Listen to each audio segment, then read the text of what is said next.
everything on the rise. Jameson Taillon, who's all about no pain, no gain, looks to build on his last two outings where he allowed just 2 earned runs. The Battle of the Keystone State is on the line today as the Pirates meet the Phillies next on Root Sports.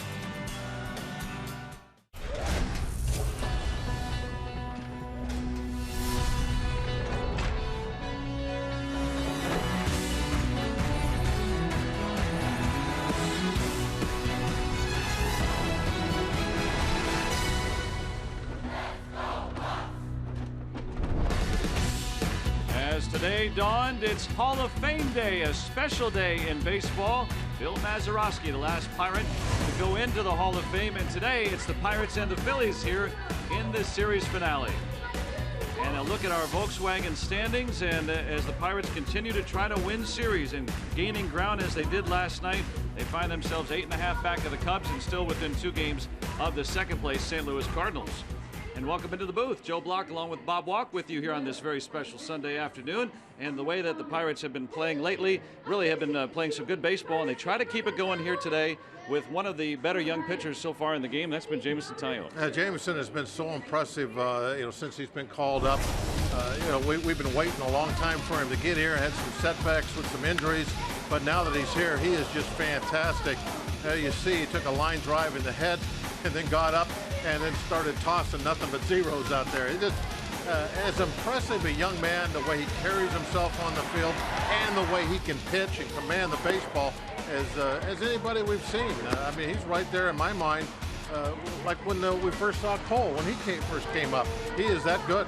Needed just 65 pitches to get through 6 innings in his last start, and today he'll be caught by Elias Diaz, who will make his first major league start today, and he's the 5th different catcher that Taillon has been caught by in his 7 starts. No, he's had to work with a lot of different guys, but Taillon, the way he, as we just talked about, the way he stays focused no matter what, I don't think that bothers him who the catcher is. He's just going to go out there and pitch his ball game. And Diaz, I'm anxious to see what he can do.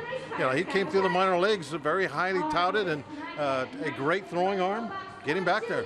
It's Sunday afternoon, and that means we've got baseball for you here from PNC Park, and we'll see the kids here today. Taillon for the Pirates, Vince Velasquez goes for the Phillies, and we've got that for you coming up right here on Root Sports.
Pirates baseball on Root Sports is brought to you by Allegheny Health Network, Health for All.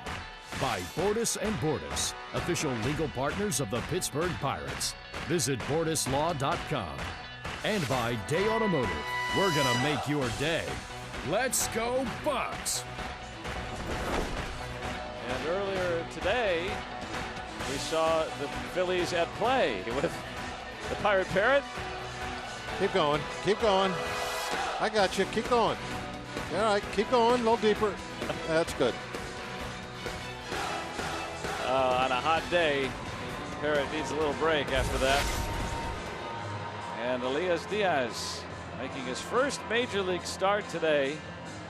Getting some congratulations from Brian Knight, home plate umpire. And on Sundays, of course, the kids get to take the field too.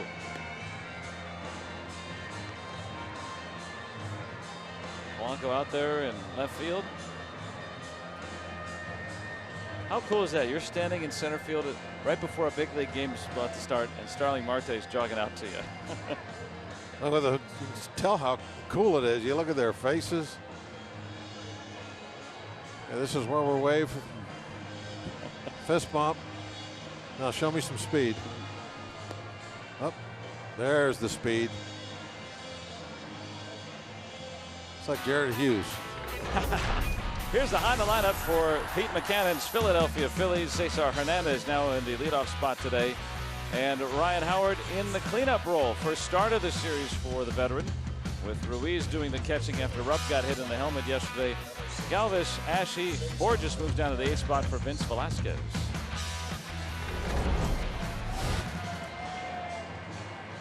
Hyundai brings us Jameson's numbers for the year.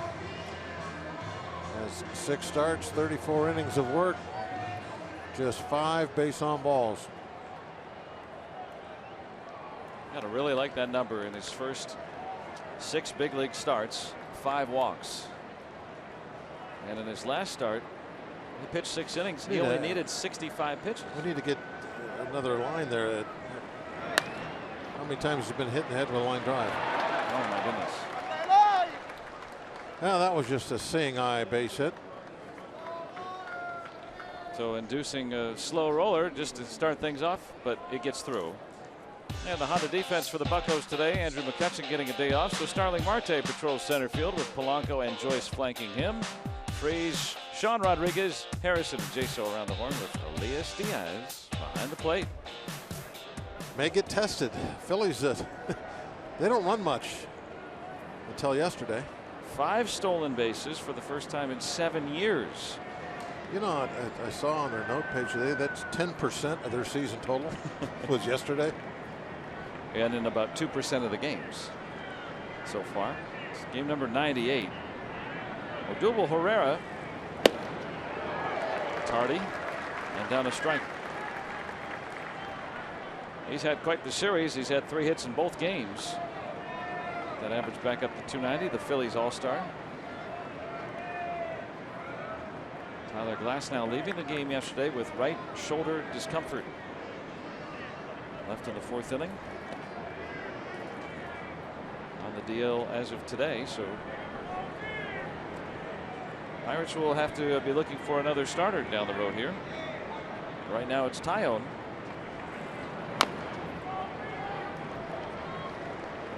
And he's ahead 2 strikes. Let's look at our Rivers Casino tips to win for today. Well, there's probably going to be a low-scoring ball game, you would think. So play error-free. That's always, one of the things that has to happen to win a low-scoring game. And somebody hit a home run. And the one thing Velasquez has done, maybe a little thing, is he gives up 1 home run every 9 innings or so.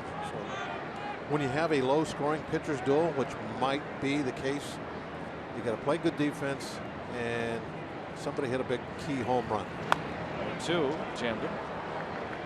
If we get both of those, I like our chances. Pirates have not hit a home run in the first 2 games of this series. Matt Joyce is in there today. He's already hit 9 out. He's got plenty of power. Sean Rodriguez, 10 home runs. I know he doesn't play shortstop all the time, but how many shortstops have 10 home runs? I don't know. Probably should have looked that up before Story. Yeah, he's got enough for probably the rest of the league combined, right?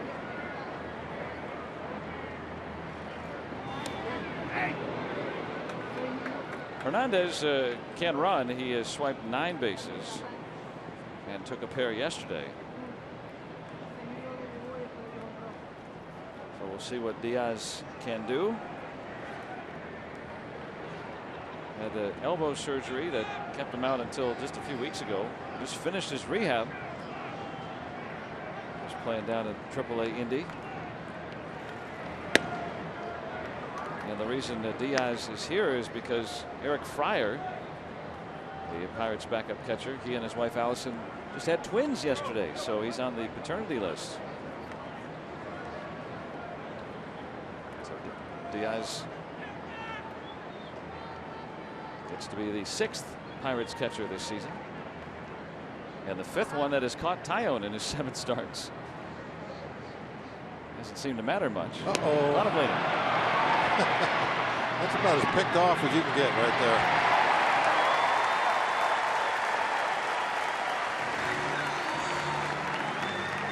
One to 3 to 6.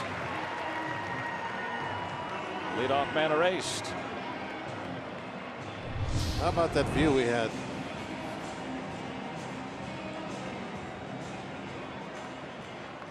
Quite the pickle. Oh, look at that. He just puts his hand on his knees, his head down like, oh, what did I do? Erase the leadoff man just like that. Yeah, rookie pitcher controlling the running game, right? 1-2. Now 2 outs. Nice little backdoor hook.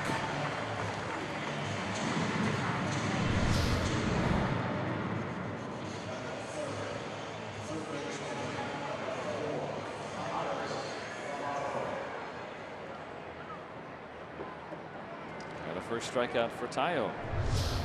Such excellent command. Everything he throws.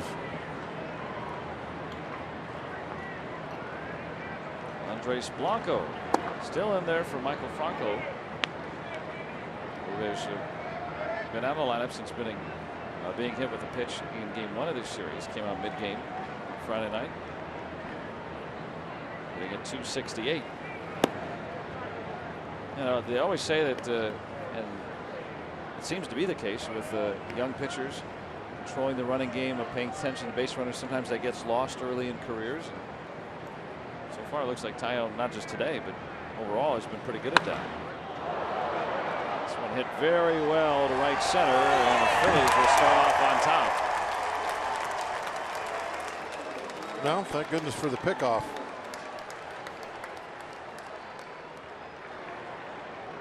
Fourth home run of the year for Blanco, who was having quite the series filling in for Franco.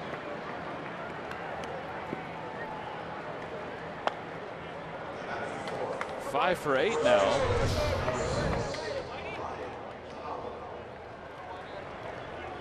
It went out after that fastball. You can see the location was on the outside corner.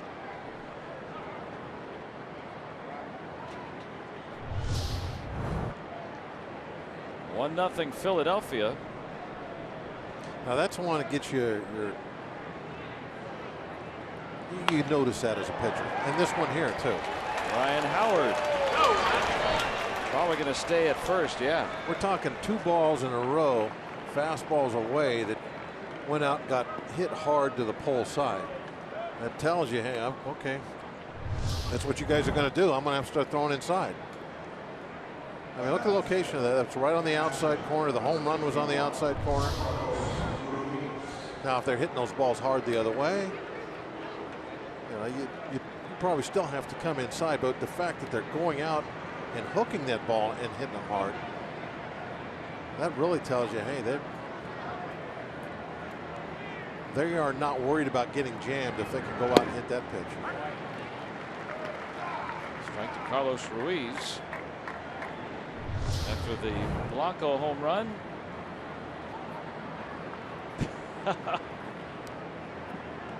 Go float. I like that. should be the inning. Taillon needs a dozen pitches, but the Phillies get 3 hits and a run, and that guy's without the souvenir.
And the Pirates get their first chance to come up. Taillon with his battery mate, Elias Diaz. They work together extensively at Class A West Virginia coming up, and then periodically after that, including a lot in spring training this year. And so the two trying to figure out, okay, what was working, what didn't. After Blanco's home run, a couple of more singles by the Phillies in that first inning, but still just 12 pitches for Taillon. Here's the RAV4 lineup for the Buccos. Clinton Hurdle will put John Jaso back in the leadoff spot for the second straight day. Polanco will follow. No Andrew McCutchen today, so it's David Freese in the 3 spot. Marte, Joyce, and Harrison. Diaz in his first big league start. Rodriguez, and then Taillon.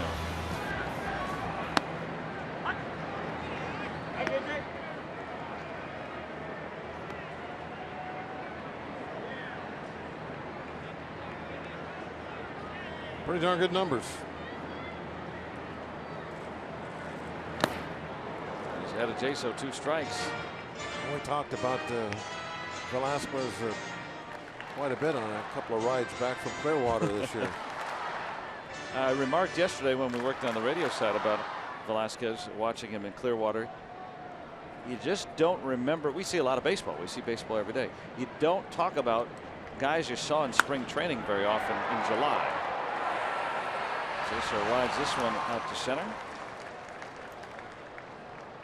Odubel Herrera out there. But Velasquez was that guy, the one guy that we recalled and really stuck out outside of all the Pirates we saw. Well, he certainly has been able to turn himself into a great addition to the Phillies. I mean, if you're rebuilding as the Phillies are, this is the kind of young pitcher you want to find to put in your rotation.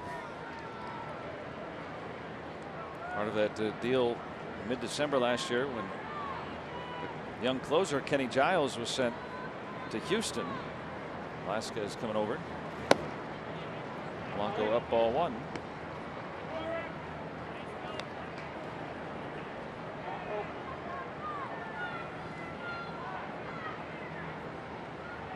.282. He's got a dozen home runs.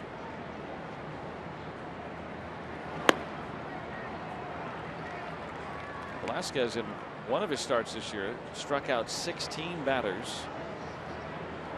This is against the Padres back in April. Did not walk anybody. Pitched a complete game shutout. There's the 2-0 and a strike. So if he's capable of that, and then you see the overall numbers as you pointed out, Bob, I mean, he's a tough customer. A lot of strikeouts. From South Carolina, one of my former residences. You've been kicked out of a lot of places. Yeah, I know. This is the last stop. This feels good.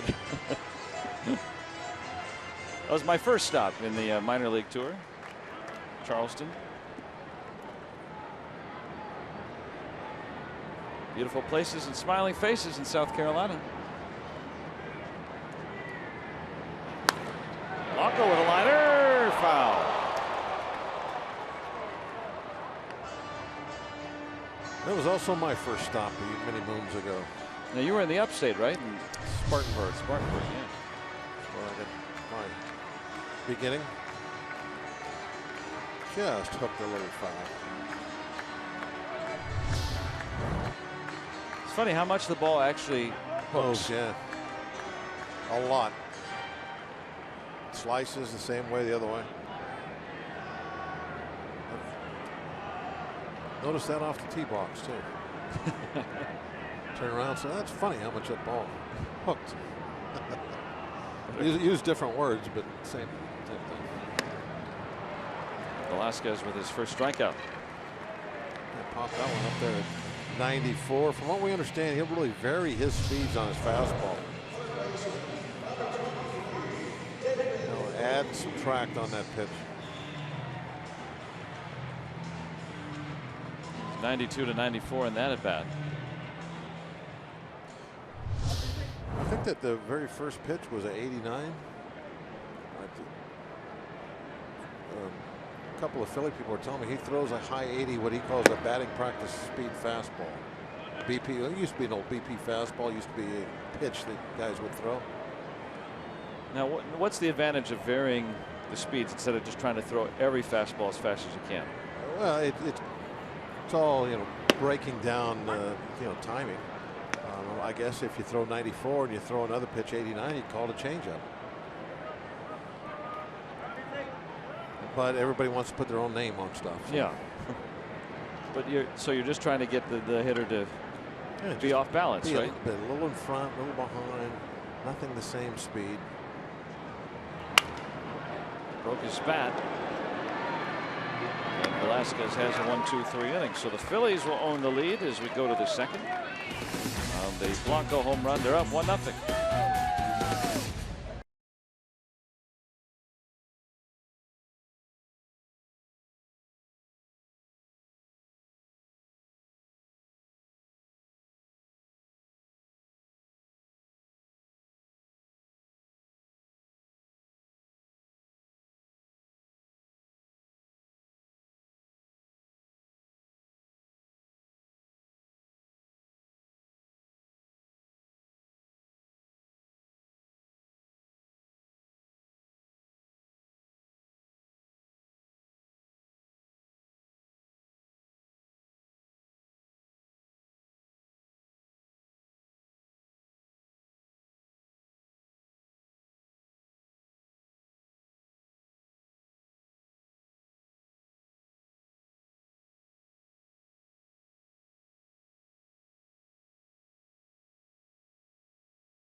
Greater coverage of baseball brought to you by T-Mobile, and today is Hall of Fame Day. Ken Griffey Jr., born in Denora, and Mike Piazza, born in Eastern PA, going into the Hall of Fame. And of course, Griffey, the first overall pick back at '87, and that illustrious career, more than 600 home runs, a great center fielder in the early part of his career. And then Mike Piazza, a catcher with great power, and he was a 62nd round pick, right? Yeah. And still made it 1,390th pick.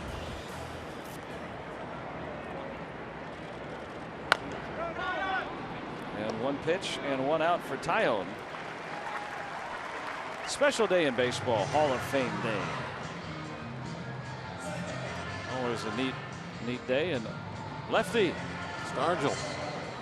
Both of them side by side. They had some battles. Those two guys. Your first big league game involved both, right?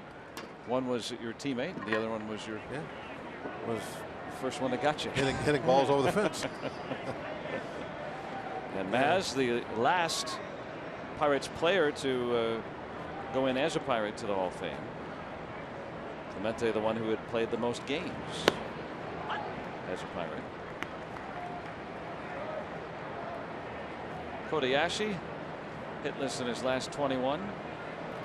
Both the guys going in this year, just tremendous power, and not necessarily just the innings, or excuse me, not innings, the amount of home runs they hit, but the yardage they got. I mean, they could really hit them in long ways. Tape measure shots. And in different ways. This is the '94 home run derby back at Three Rivers. And Griffey was just hitting those tape measure shots in that. I mean, no one hardly ever hits in the upper deck. I mean, he was living in the upper deck during that home run hitting contest. It was an amazing thing to watch. That beautiful left-handed swing. 630 career home runs for Griffey. And funny story that Clint Hurdle was sharing before the game about Griffey. They had gotten into one of those brawls, you know, everyone at the bench is empty, and he had grabbed Griffey. He happened to be the guy close by, and this was back behind second base there. And as everything continued, well, Griffey ended up resting Hurdle on the dugout all the way back. As you can imagine how far that is as the scrum continued. So he said, wow, Griffey was stronger than I even thought.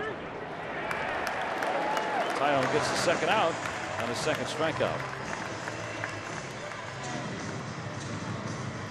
Born in Denora, too. That's a neat thing. Stan Musial and Ken Griffey Jr.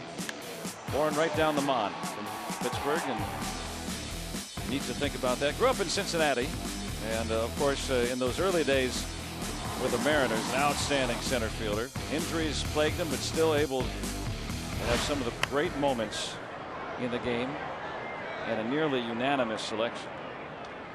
All but 3 ballots. Yeah, incredible two-way player. Another Cincinnati product, Josh Harrison. Been some good ball players that come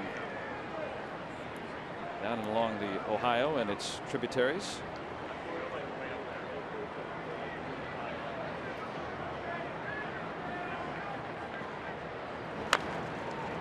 And then with Mike Piazza, you talk about the kind of power that he had. Clint Hurdle was sharing a story too about how when he was managing the Rockies, Piazza hit a line drive up the middle.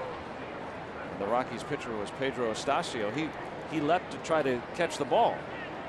The ball ended up hitting off the batter's eye at center field. I was telling Adam earlier today that I've never seen anybody with power to center field like Piazza. I can remember a ball he hit at Joe Robbie Stadium, the center field. It's just amazing.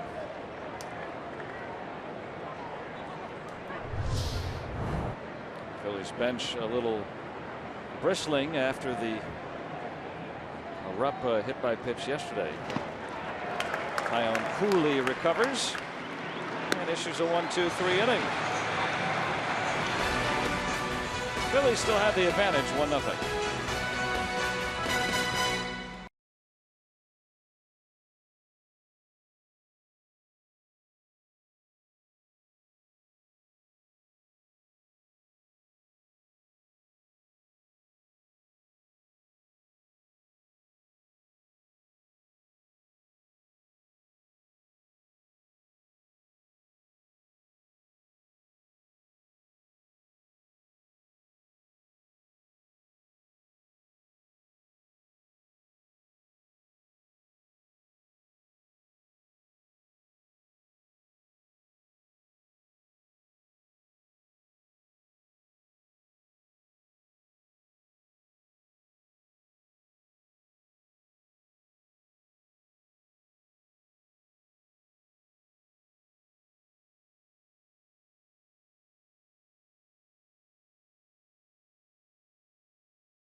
And Mike Piazza also going in baseball's Hall of Fame today.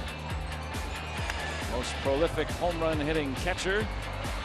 Kind of fitting. A couple of home runs in center field. Yeah, that was a lot. No Marlins footage. No, he was only there for 8 days. really just 8 days. I thought it was longer than that. The reason I remember that is the first time I ever went on a plane flight. I went out and me and my buddy were going to go to a Dodger game in Dodger Stadium. First time to take a look out there. He had been traded during that flight. I stayed out there for 9 days. He was traded to the Marlins, and of course he was traded to the Mets before I even came back on that trip. So I remember that. Quite a vacation, this whole Marlins career.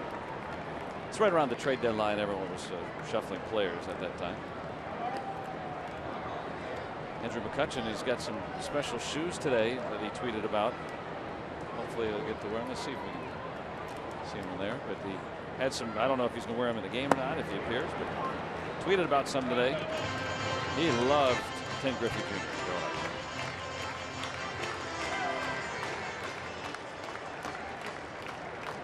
He's got the matching ones on today, and with these uniforms, you got to match.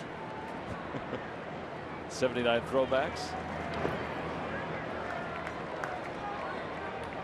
And there it is as we look at our Point Park tweets.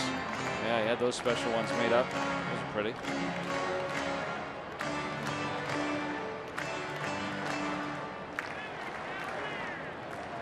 I think everybody of a certain age probably wore their hat backward, right? Because of Griffey. At least at some point. Marte with the first base hit.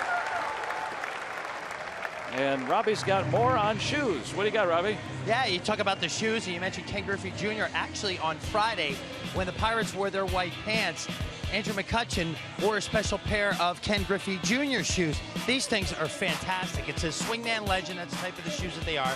And you see there's like a Velcro top on top of the laces. Inside that Velcro is a piece of video that said signature Ken Griffey Jr. made exclusively for Ken Griffey Jr. And that was Kutch's way of paying tribute to the man himself from Denora, PA, Ken Griffey Jr. Some cool shoes. He's not wearing them today because, of course, the Pirates are wearing the black bottoms. But should they wear white again, don't be surprised to see Kutch whip out the Griffey shoes. It's got to be the shoes. There goes Marte. He's saved with stolen base number 34.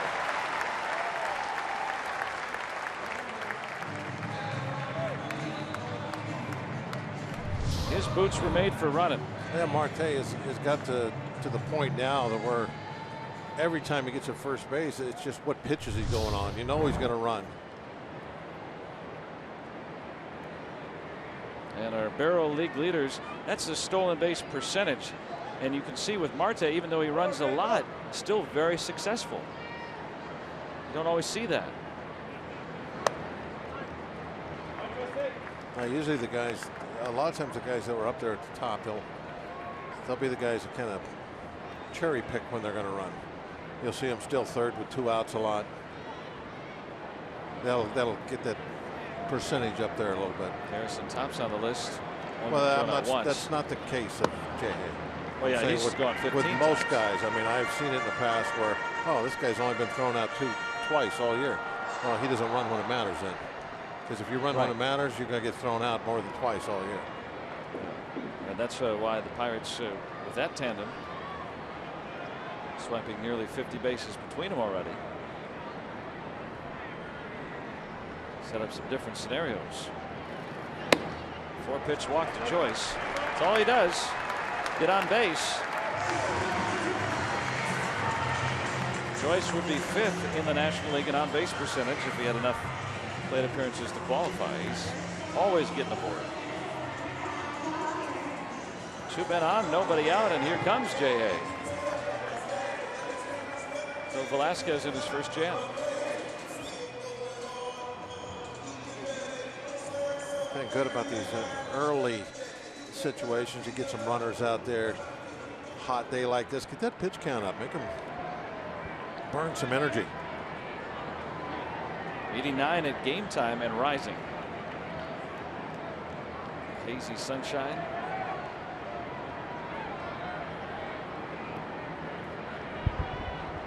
Marte stole second base.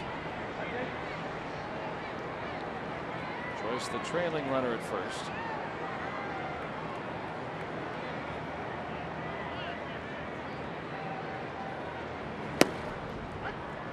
Showed the bunt there.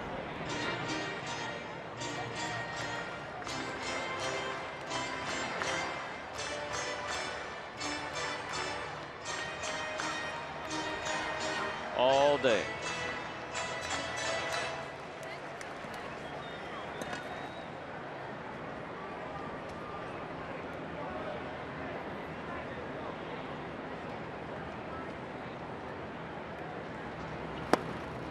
He's been in so many different spots in the order, but still 42 RBIs for Harrison.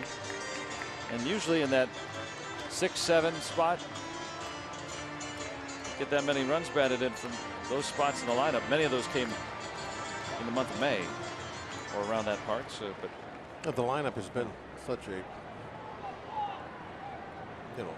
helter skelter that, it's hard to say what is a RBI spot in that lineup. A little chin music there. Well, we got a lot of those RBIs. He had Polanco getting on base in front of him. When Polanco was hitting in front of him early in the year, first month of the season, and that's when he was really knocking in a ton of runs.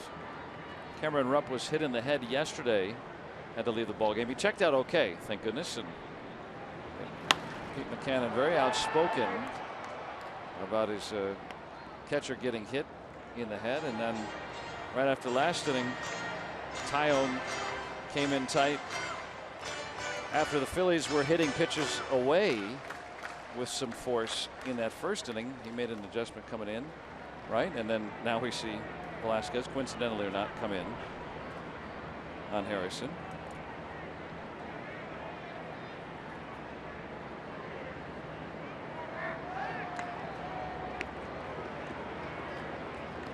Some of the kind of the things that go on behind the scenes a little bit. Well, a lot of that coming in is whoops. Just like the pitch is right down the middle. Like that last pitch he just threw was right down the middle. He didn't want to throw that there. Sometimes we give pitchers too much credit for where they throw the ball where they want to. And that one at 95 from Velasquez. He adds and subtracts.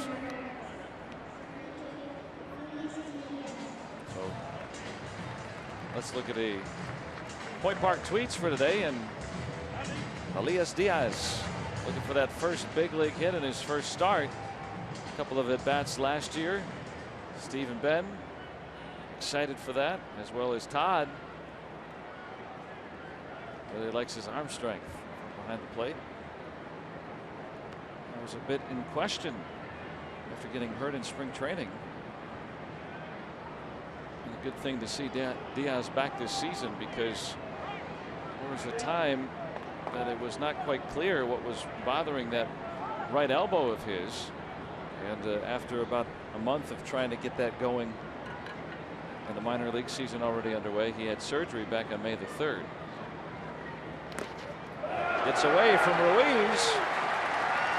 Pirates with runners in scoring position.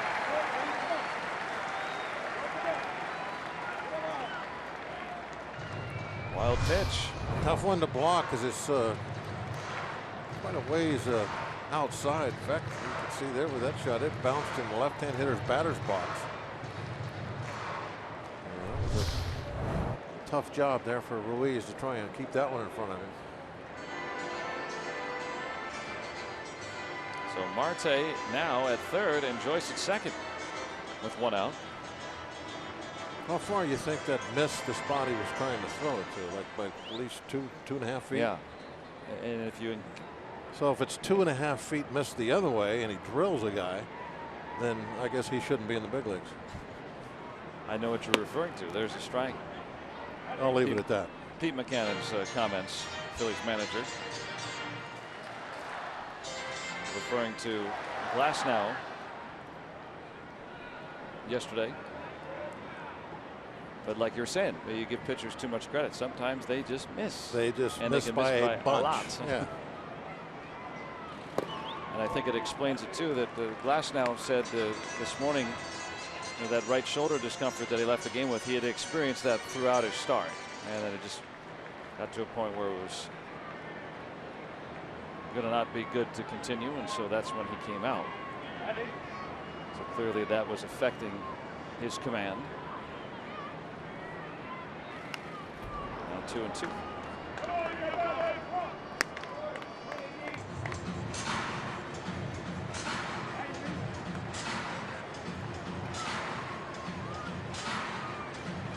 Glasnow on the disabled list after that outing yesterday, which puts into question who the Pirates will slot into that spot, likely on Saturday in Milwaukee, as Chad Kuhl, who had also started yesterday in Indy, had to leave his start, had some discomfort in the right tricep pitching arm. So no word if Kuhl will be put on the disabled list down at Indy, or whether he could make his next start.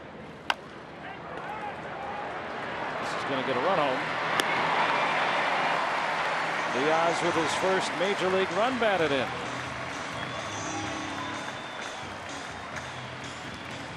Pirates tied at 1. So that wild pitch meaning something here.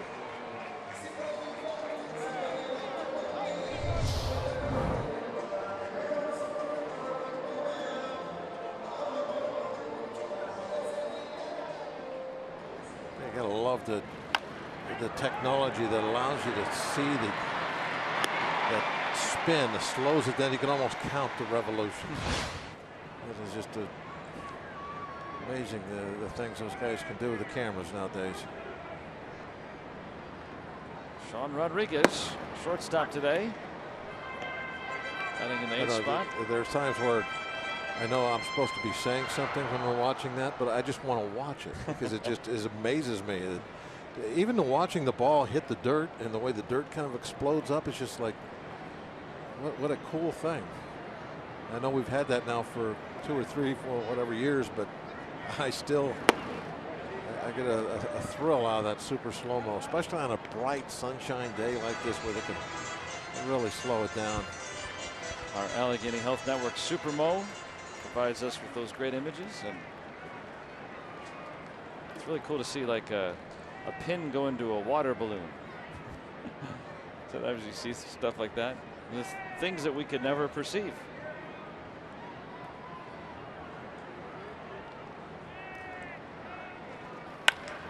Cracked into center, and Herrera can't get it. Joyce is in. Run scoring double for Sean Rodriguez, and the Pirates have their first lead. What a great description of that crack. The sound that made. Classic sound.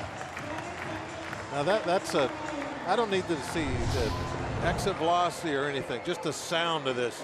You know that ball was drilled. Look at that swing. The echo. Beautiful. More great looks on our Allegheny Health Network Supermo. By the way, that was 105. Oh, well. No. That's what 105 sounds like. And only Jameson Taillon knows what 105 feels like. Yes. So amazing that Taillon struck in the head with that ball like that. A pitch that velocity. Yeah. That ball caromed all the way out in the left field, and then he stayed in the game after going through extensive testing right on the field. Doctors, athletic trainers, all out there. And pitched very well, and no ill effects afterward. Looking for his first major league hit. This is not going to be it. He'll be 0 for 9 for now. But the Pirates have their first lead, 2-1.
2-1 Pirates as we hit inning number 3 here at PNC Park. I'm Robbie Makowski. We talked about Ken Griffey Jr., a native of Cincinnati, going into the Hall of Fame. Another Cincinnati native on the Pirates, Josh Harrison, discusses one of his heroes' induction. It didn't matter where you lived. You knew who Ken Griffey was, and very influential in the game of baseball. And I think my era growing up, everybody liked him. But also him being from Cincinnati is something that I also, kept up with him too, because from my hometown. So Griffey, obviously born in Dolores, grew up in Cincinnati, Ohio, the son of Ken Griffey Sr., but some really cool stuff. And actually, Joe, I asked Josh Harrison about wearing Ken Griffey cleats, and due to a sponsorship deal, he couldn't. He said, but believe me, if my company made some of these cleats, believe me, I'd be wearing them just like Kutch. And I believe Garrett Cole might have a pair as well. So we'll do some further investigating, but really great stuff from Josh Harrison on his fellow Cincinnatian, Ken Griffey Jr. That's really neat. And those guys growing up at that era, they lost the sign right there. Those guys growing up in that era, Griffey, he was the bee's knees, wasn't he? I'm sure that's the term that everyone would use to describe him. I mean, he's just the greatest. Really was. So one of the top vote getters of all time. And Vince Velasquez is going to reach.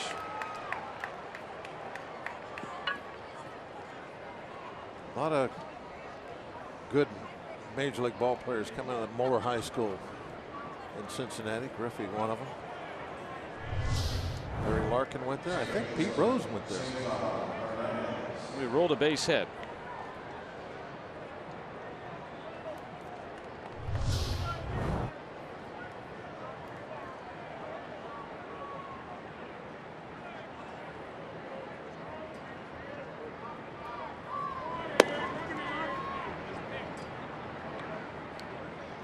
Back to the top of the order for Cesar Hernandez. Moeller High School, yeah, 2 Hall of Famers now with Griffey and Larkin. Buddy Bell, David Bell, some good ball players. Rose on there? No, I'm gonna look that up though. They probably went there across town rival. I mean, they got 30 All-Star games between Buddy Bell, Larkin, and Griffey for one high school. That's even better than Hart High School. Well, that's real good. I'd have to give them the edge.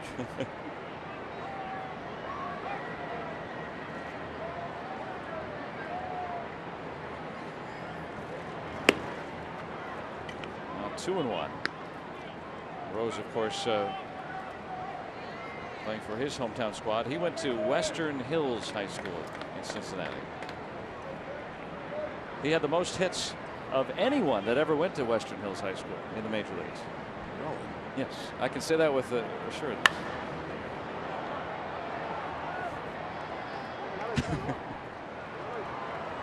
Griffey, I think, had the most home runs of anybody that went to Moeller. Yes, yes, my guess, too. yes. So, okay, Western Hills High School, where Rose went to school, they actually had a few All-Stars. Art Mahaffey, who was the last Phillies pitcher to throw a 3-hit shutout like Zach Eflin did in the opener at that age.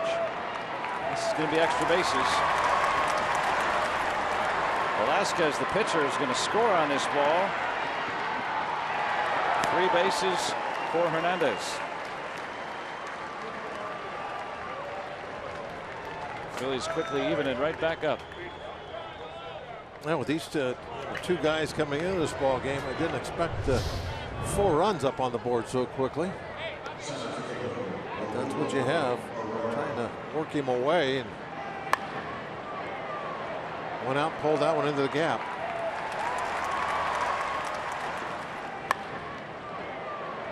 Velasquez, nice read on that one immediately. Saw, okay, that can't be caught. Even with nobody out, he was off like a shot. Scored absolutely with no problem. A lot of pitchers would have turned that base hit into a double. By running so slowly? To stop at third. Yeah. Well, with nobody out, Velasquez could get plenty of a break. And he can go hit the ammonia water now. Yeah. Hot day here. Warm and muggy July afternoon. Herrera, a strikeout victim in the first. Phillies are going to get another lead.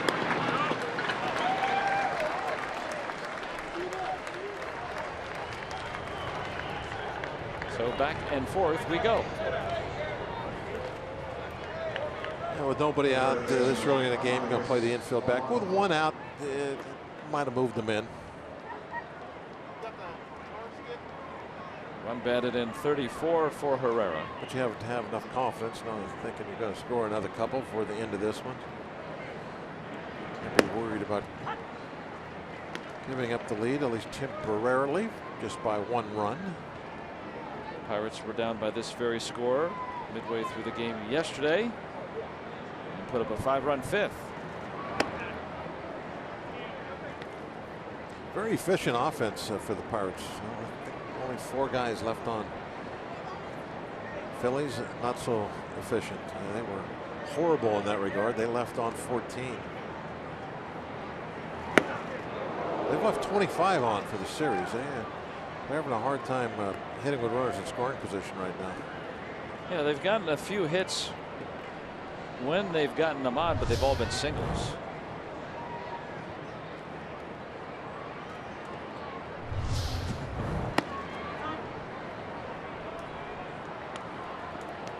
One to Blanco, who homered back of the first.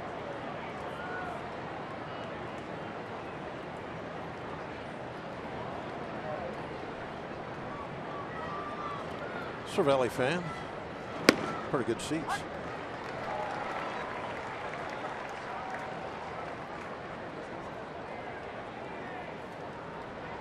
No, warm day game off. So get a first look at Diaz.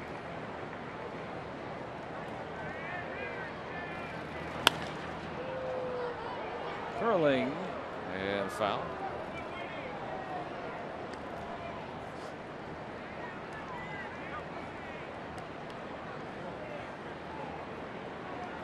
Amazing how much those balls will curl. Well, I mentioned that we saw a great view right down the right field line back in the first inning. He went. Blanco down on strikes. Took Diaz a while to find that. While all that going on, they were checking and everything. Diaz couldn't pick up the ball. Still had to end up throwing it. There's the swing. And now Diaz, plenty of time to pick it up and tag him, but can't get it done.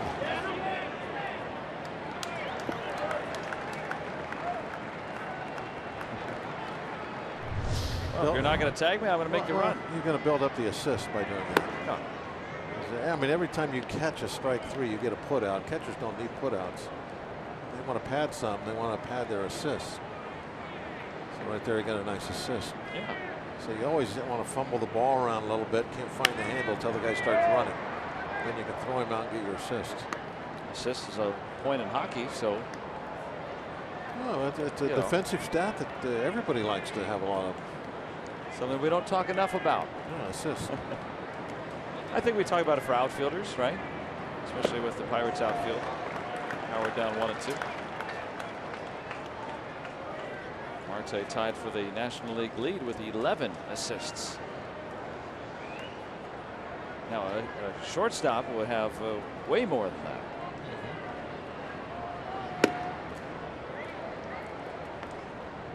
So anybody that precedes the putout, touches the ball and precedes the putout, receives an assist. It was a stat that was actually in the box scores back in the 19th century. You would see that in the box score in addition to RBIs, at bats, runs, hits, RBIs. I guess Wonder why they didn't quit. exist at that time. You wouldn't see that. They should still put it in there. Yeah. Let's see sacrifices.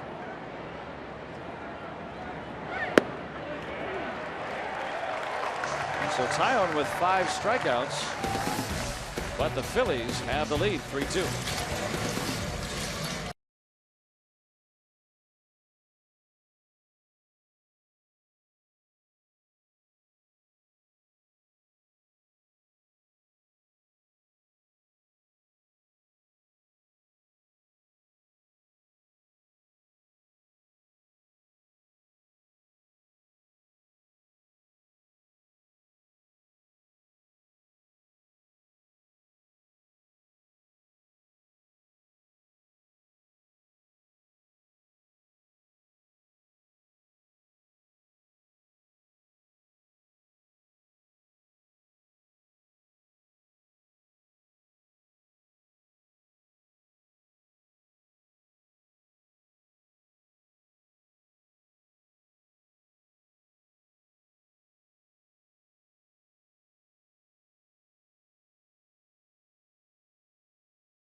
John Jaso.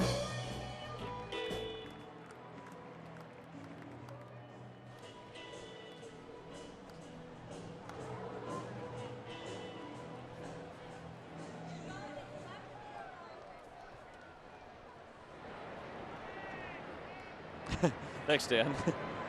Yeah, the reports were that he did not like the throwback style uniform that they wore from the 70s, which in defense of the stylists out there were much even gaudier than the ones Pirates are wearing today. Pirates are actually very cool looking. But, those are the ones that had the shorts, the collars, very baggy.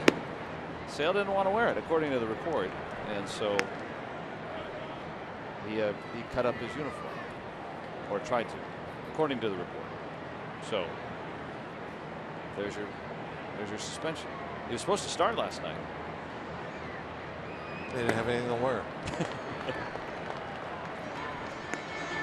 Finally had somewhere to go, nothing to wear. So he'll be out for the next few days, and you know, his name's been brought up a lot by rumor people in trade talks. White Sox have maintained that they're not trying to trade him, but you hear the name out there because if the White Sox do offer him up, he would be probably the best guy out there to try to acquire. Leadoff man aboard.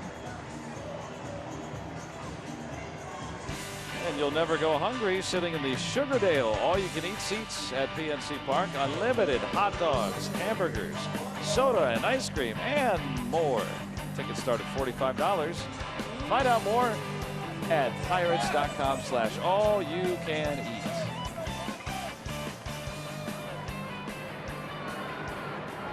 Warm afternoon here at PNC Park. Pirates down a run, as they were yesterday, to try to come back and take this series. That one bunted right at David Freese.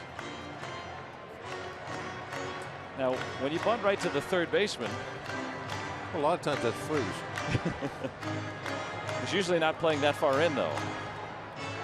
He's a little tight, isn't he? Yeah. Yeah, he's way too close. You're never going to beat that up. No. Blanco, on the other hand, he's back a ways.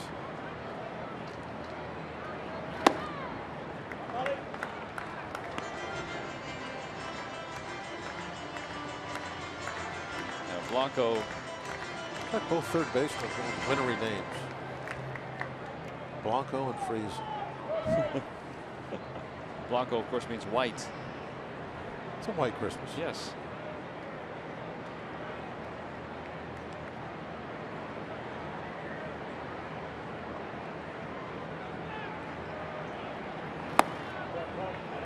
Perhaps an homage to a former Pirates part owner, Bing Crosby, great crooner. An homage? Yes. That's exactly what I was thinking. Paying homage. Yes. What do you, dedication?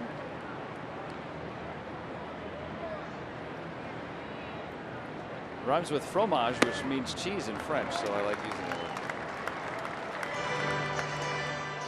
And who doesn't like cheese? Most hitters do. Chooch is going to come out here. Nicknames for a fastball. Carlos Ruiz.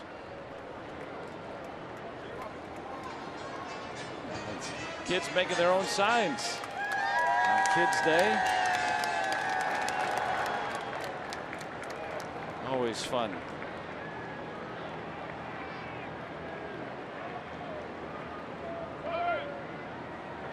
Folks making their way across state.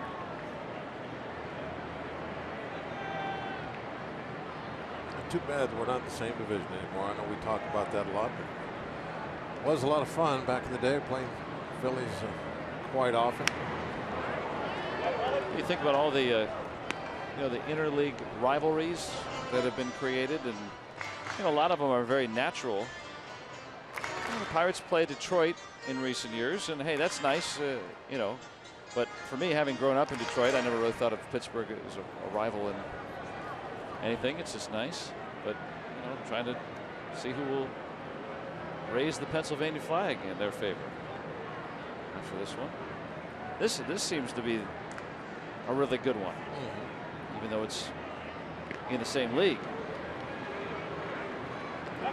Well, the way Rob Manfred talks, you know, you might see different divisions and all sorts of things jumbled up before his tenure is through.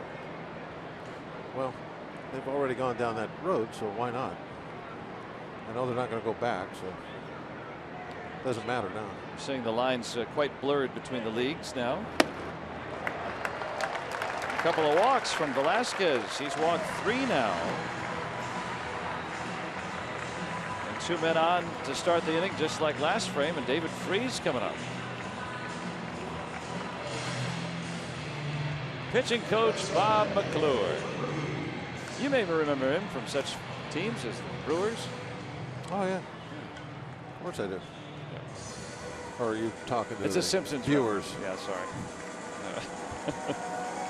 All right, let's end this with our Day Automotive. This day in Pirates history, something we both know about. 1967, Little Poison, Lloyd Wainer, inducted into the Hall of Fame after being selected by the Veterans Committee, joining brother Paul as the first set of brothers enshrined in Cooperstown. 18 years, 17 of those with the Pirates. Hit .316. He scored more than 1,200 runs. And one of the best defensive center fielders in the game. A number of Paul Wainer's number 11 immortalized.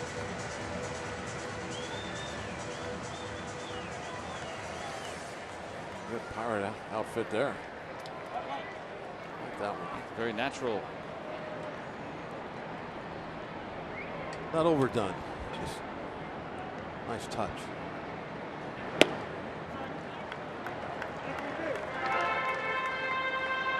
And in case you're wondering, the number worn by Lloyd Wainer is number 10, which is now worn by Jordy Mercer. When he first started with the Pirates, there were no uniform numbers worn.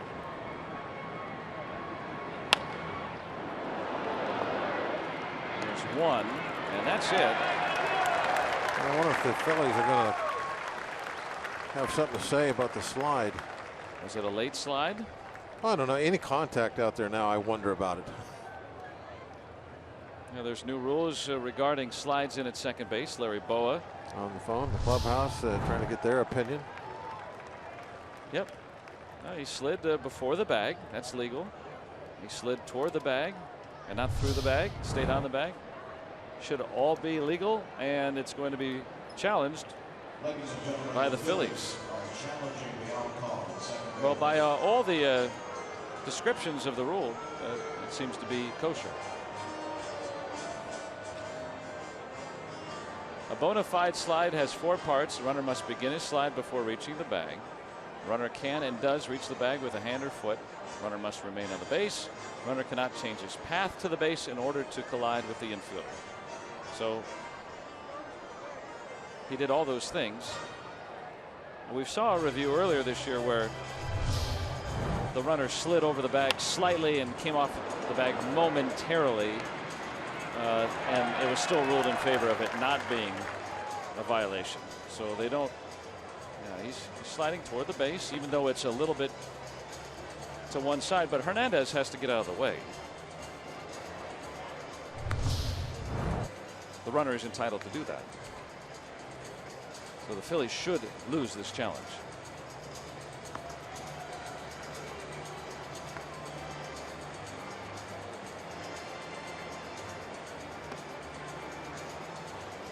And if so, if the play stands or is confirmed, then first and third with 1 out for Marte. And if not, then Freese is called out. And it is ruled a double play, but I don't foresee that. But you called it, Bob. I mean, you said that anytime you see something with any sort of contact whatsoever. Well, see, I'm not as sure as you are. I have no idea what the rule means, because I've seen all these highlights and I've seen it called all these different ways, and there's no consistency whatsoever. It's like the the play at the plate, the home plate slide rule. I have no idea what they're going to call or not call nowadays. So it's just. Well, at least with the Pirates, I feel like it's been consistent. Timeout, let's wait around.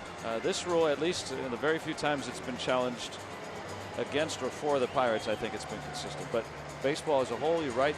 Oh, yeah, you watch the baseball shows, and it comes up all the time where, well, how is that? You know, and then 2 weeks later you see the same slide and it's the opposite. I have no idea what is fair and what's not. This to me is pretty cut and dry that it should be confirmed.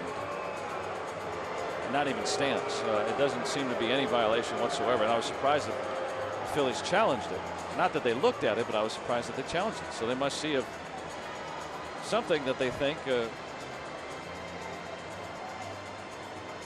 And as I said a moment ago, too, just for a moment here, sometimes a player will lose contact with a base very momentarily.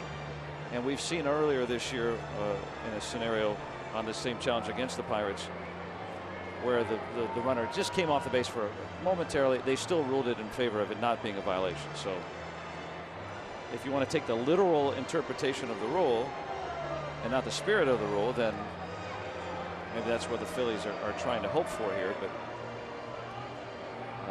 we're going to get the call here from New York.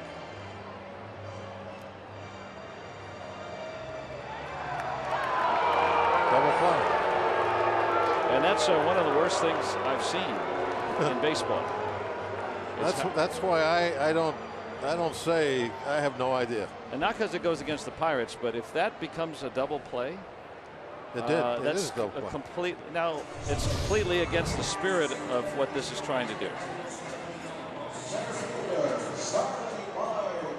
Now the umpire in New York is saying that Polanco did not maintain the base, which by the very literal interpretation of the rule, which is the umpire's job to do, is to interpret the rules that have been made by other people. So, remember a while ago I said, well, we've already gone down that road so far, so I don't care, let them do whatever they want. It applies to these kind of plays too, because it's just. So what was being fixed? I don't know. So it goes as a double play, and Jaso is back at second base. So instead of first and third, 1 out, you have a runner at second with 2 outs on a 5-4-3 double play. So and again, I can't really fault whoever's in New York today making that call, because they're actually interpreting the rule as it is written. However, you're definitely doing some great fence straddling today. But the spirit of the rule, which was enforced one other time around, here's what players think. Yeah, and the spirit of the rule, it completely is missed here, and really is not good for the game for that play to result in a double play, in my opinion. I am straddling, but I'm trying to. But I'm trying to say that I agree with you. That's not good. You can't. Well, no, I'm not. Because Polanco's not injuring anybody. My point is there are no rules. Yeah. It's who knows. No. That's why I don't even come up with an opinion anymore of what they're going to call on a play at the plate or a play at second base, because I don't know what it's going to. I don't know. I just wait until they make their call and then we move on. You just drive in the run anyway, right? I'll move them up. That's the way to get around it. Base hit, second hit today for Marte. Just go drive them in anyway, right? Have a big inning. This is the new slide rule 609J that has been implemented for this season, and those are the 4, or I guess 5 things, I guess, that give you a bona fide slide. The other thing, elevates or kicks leg to intentionally initiate contact. But sometimes when you slide right on a pop-up slide or whatever, you know, you're for a moment there, you're going to get the foot up and then down and then up, right? I mean, sliding incorporates. I got a place right here for that roll. Here's where that roll can go, right here.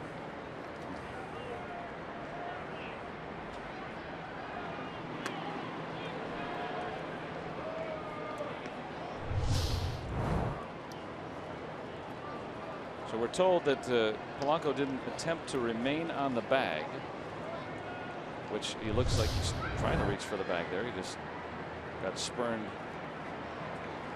by the fielder's feet there. Had to move around. But who knows? Like you said, Marte is out.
Time for the Toyota RAV fourth inning.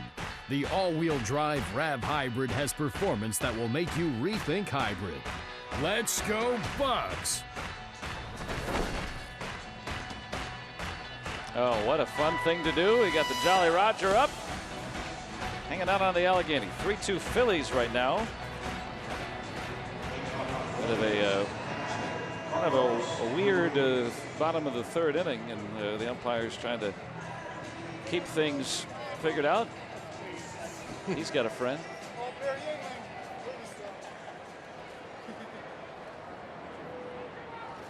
It's illegal. There's a rule about holding on to the parrot that hard, I think. Yes. It's dangerous. Should clear up one detail, too. Jaso had to go back to second base because of interference.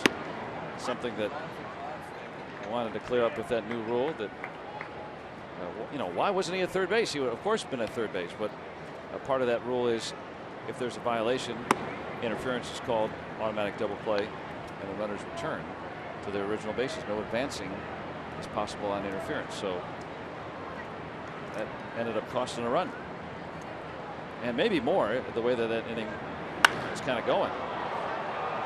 Ruiz lost a home run by a couple of feet. Takes him a while to get out there. He just barely got a double. And Chooch is his nickname. That's what you're hearing from the crowd. So many Philly fans here.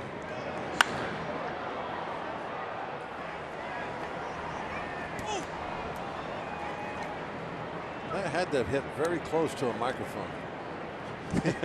Because that's going to be a fan saying, ooh. Let's go, Bucks! We have the wall mic'd. You can hear the guys crash into it. Going for a catch. Safe back at second.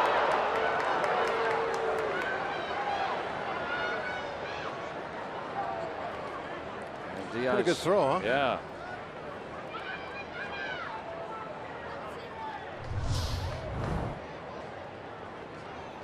Did he get back? Ooh. I don't think they're going to have to challenge this, aren't they? Well, I don't know if they will. The previous angle looks very good on our Allegheny Health Network. Real close. Yeah, they're going to challenge it. Yeah, that previous angle looked like it got him. And that's really eye-opening from Diaz, who we've heard a lot about. Saw him in spring training. Look at that. And even on a high throw, they got down there in a hurry. Yeah, nothing wrong with that arm after the surgery. OUT. Well, I'm 0 for 1 today in predicting the outcome, so I'm going to say that this call will be overturned. Play along at home.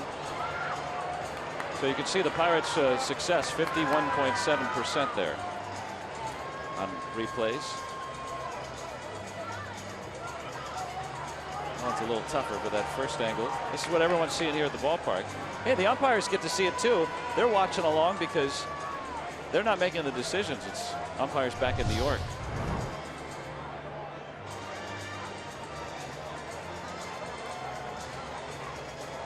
Zoom in. Now he's made contact. Once that foot stops moving, that's when he's in contact with the bag. And the tag has been applied prior to that. Ball is coming down. Didn't take long. And he's out.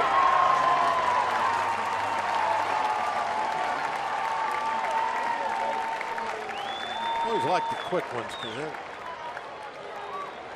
when you're challenging like that and you think you got it, and if it's quick, I feel good about getting a call in our favor. First major league start, making an impression. Going to run with a bounce out and erasing a potential run right there. Got to play the good defense in the close ball games. Goes down as a pickoff with the shortstop covering. That's a way for a catcher to get an assist. That's the best way. The proper way to pad your assist numbers. Told that's the first pickoff by a Pirates catcher this season.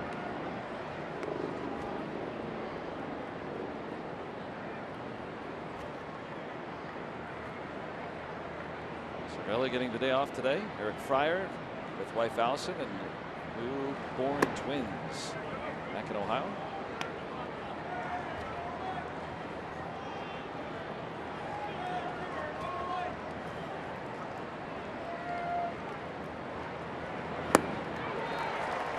That's the second out. Taillon has put together a half dozen strikeouts.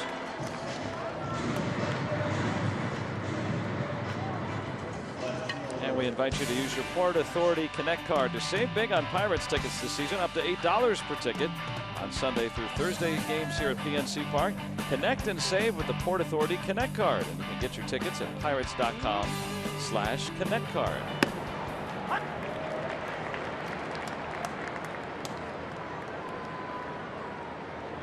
Need the sunglasses today. Kind of that hazy sunshine this warm July afternoon.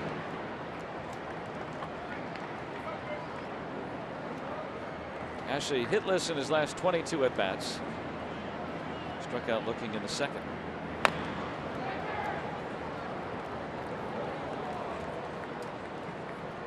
What did you say yesterday? For Philly, he's due. From Pittsburgh, you say he's mired in a horrible slump. Right, yeah. Oh, your point is your Sometimes point of view. we massage things a little bit. Facts are the facts, though. Today is a nice day. He's mired. 7 strikeouts for Taillon through the first 4 innings. But the Phillies have the lead 3-2.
Stay tuned after the game for Inside Pirates Baseball. On this week's episode, Juan Nicasio joins an elite club with his perfect inning, and Gift Ngope's improbable journey from South Africa to being one call away from the majors. Much more coming up on Inside Pirates Baseball, presented by Allegheny Health Network. Today after postgame on Root Sports, Matt Joyce will start it off. Pirates down a run in the fourth. And the last couple of innings, they put on 3 base runners in each of the frames against Velasquez. No small feat considering how he has pitched.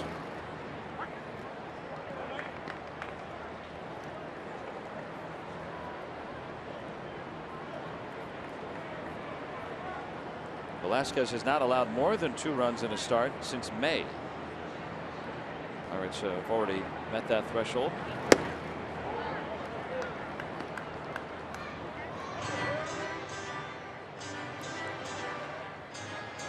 Came over from Houston in the offseason in that Kenny Giles deal. And it really has been a bright light for the Phillies, whose starting rotation has kind of been one of their strong suits. Well, that's definitely something that's important in the rebuilding process is when you make those trades. Got to get some quality back in return.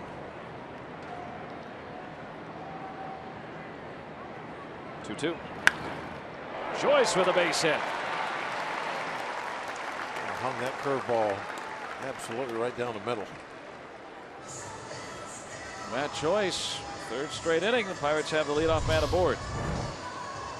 Watch his hook right there, middle of the plate, belt high. That's the definition of a hanger right there. Joyce just keeps getting on base, coming in with an on-base percentage over 400. Been on both times today. On-base percentage with power. Pretty good combination that Matt's got going. Now Josh Harrison on his decal day. There's 20,000 kids getting that set of wall decals. They peel on the wall. Mom and Dad don't get mad at you because you're peeling right back off.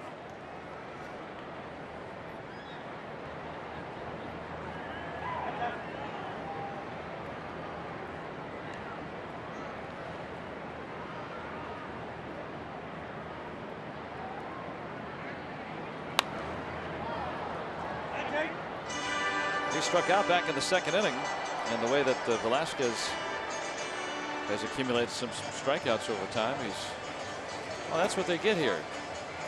It's like a poster.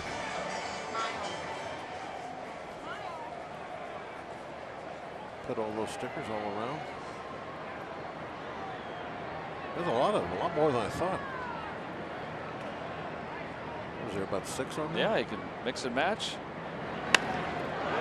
Down toward the corner. This one is curling. Tough.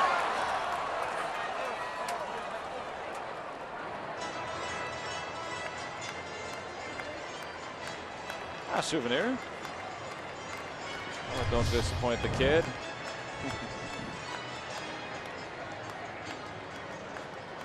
That ball hooking again. The ball always tails toward the lines, doesn't it? Yep. Hit it to left, it'll go foul, running away from the fielder. Hit it to right, it'll go foul, running away from the fielder.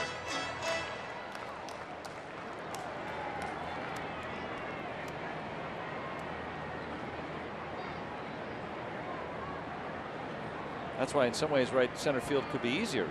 Ball goes straight. Well, you got to cover more ground though, right?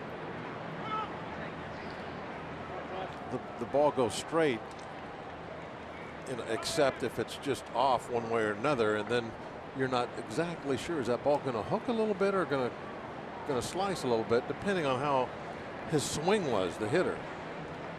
Whether if he stayed inside the ball real well, then you're going to get a little bit of a slice action off of it. If he got out around it, you're going to get a little hook to it. At least in the corner. Is this ball staying in here? Yes, it is. at least in the corner, it's going to move more, but you know every time, as you pointed out, which way it's going. Where in center field, sometimes you're not sure. It's going to move, but you don't know left or right.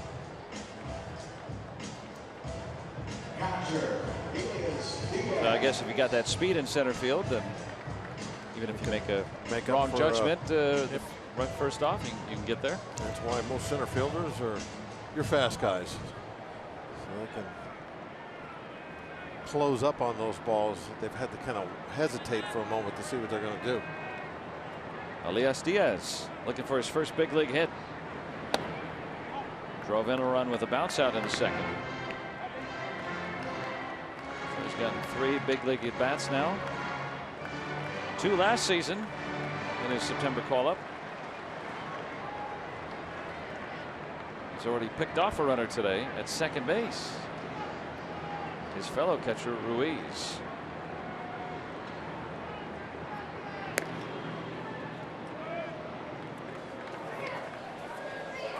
Uh-oh.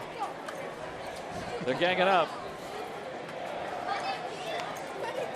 Is that what hat has he got? He got black and gold hat on and an Utley shirt. Reminds me of you. Was playing both sides? Yeah, he's sitting fence. Thank you. I take that as a compliment. Not everything is always black and white. I got a lesson in that earlier. Yeah.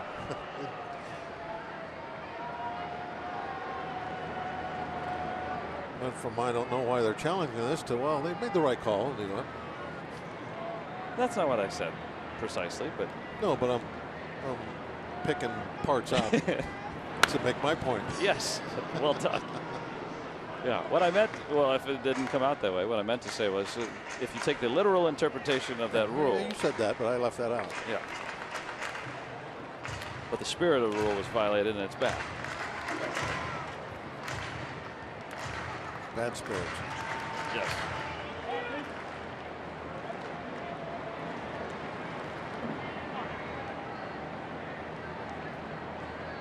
One on Diaz.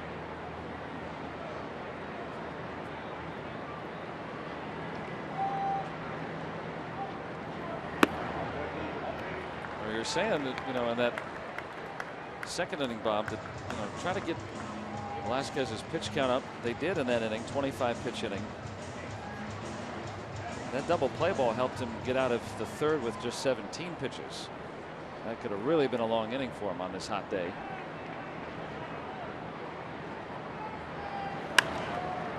Popped him up. Hernandez gets the second out. So Joyce aboard at first. Now it's time for our Lowe's home field advantage. Sean Rodriguez has put up some great numbers here at PNC Park. Hitting at 298 and an OPS nearly 1,000 coming into today's action. And in less than 100 plate appearances, already 13 extra base hits and 6 home runs. So very, very good power in this ballpark, and really both home and away, but mostly here. Add to those numbers his double.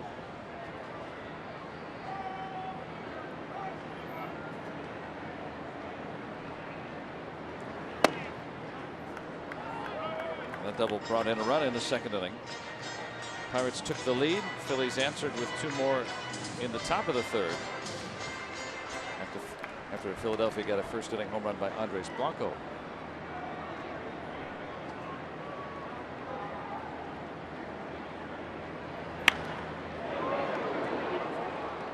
One and one.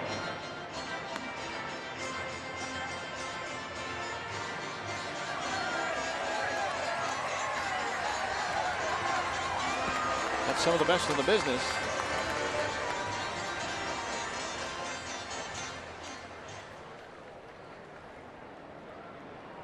They are the best all around the league. Susie Cool. There's nobody that does a better job. They never go after a fair ball, but it can be a rocket 4 inches foul and they're on it. They not only good at catching those. They know the game of baseball very well. Occasionally there's a night where they make the best plays in the Yeah, field. absolutely.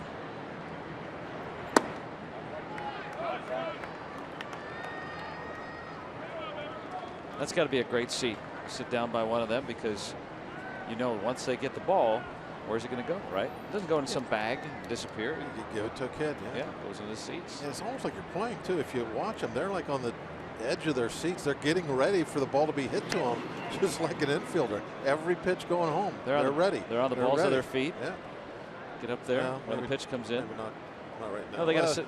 That was the pickoff throw. The pickoff throw. Yeah, when the pitch comes in, gonna get up there, get ready. Put the glove on. Concentration. We have to show you the pitch, otherwise you would see that.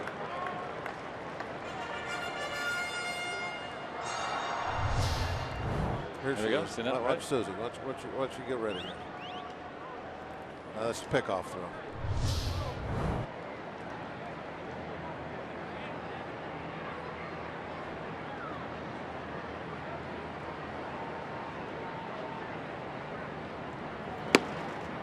That's ball 4. So 2 men on with 2 out. Number 8 hitter bringing up Tyone, who's 0 for 9 in his major league career. Great time for that first hit. And if he does get it, we will avoid the use of the phrase "helps his own cause." It's the team's cause. It's his cause. Right. Group effort. I'm not sure I like that term. It helps his own cause. You hear that a lot. Yeah, you Pitchers do. get a hit. I don't like it. Look at that play. Look at that. That ball is just a little bit foul. Boom, she's on it. And there you go. And You're Kid always- gets it. always Kid making- Kid gives it away. Somebody Oh, nice. right there. She knows it's going to slice back to her. Makes the backhand. Cuts it off very smoothly. Wow. Nice job, Susie. Look at that.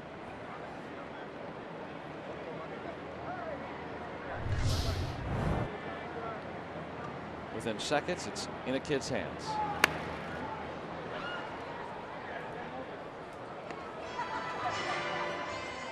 Tyone down 2 strikes. Hey, that pitch got up to 74 for Velasquez. This is the 4th inning. It's going to be an issue for him.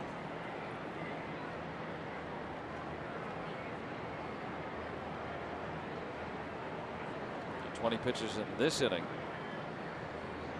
Pirates have had multiple men on in every inning since that 1-2-3 first.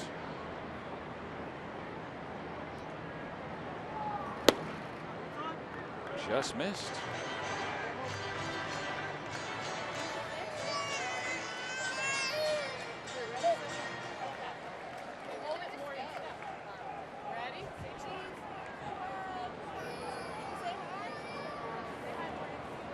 Well, Tyone's going to get the hit. Don't worry. They're still upset about that double play call. Yeah.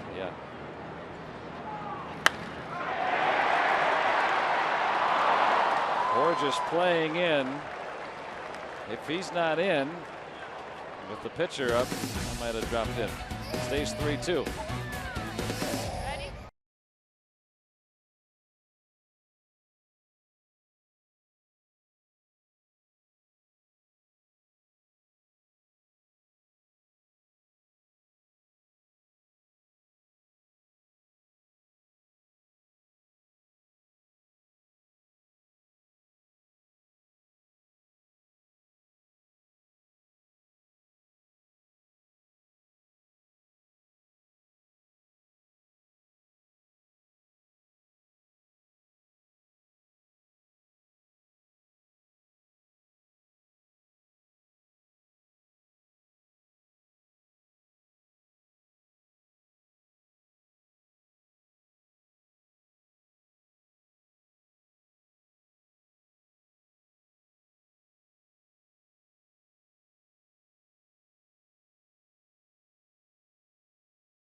Fifth inning. The clouds starting to roll in a bit. 3-2 Phillies. Well, they're coming close to each other out there, aren't they? Maybe they're hanging out. It's like these folks. Let's take a look at our Nissan road ahead. A day off tomorrow for the Pirates. Then they'll host the Seattle Mariners. Interleague play. How about that pitching matchup? Felix Hernandez against Francisco Liriano. And then the lefty James Paxton go against Garrett Cole, who pitched gem but lost his last start. So a 2-game series with Seattle before the Pirates head back out on the road.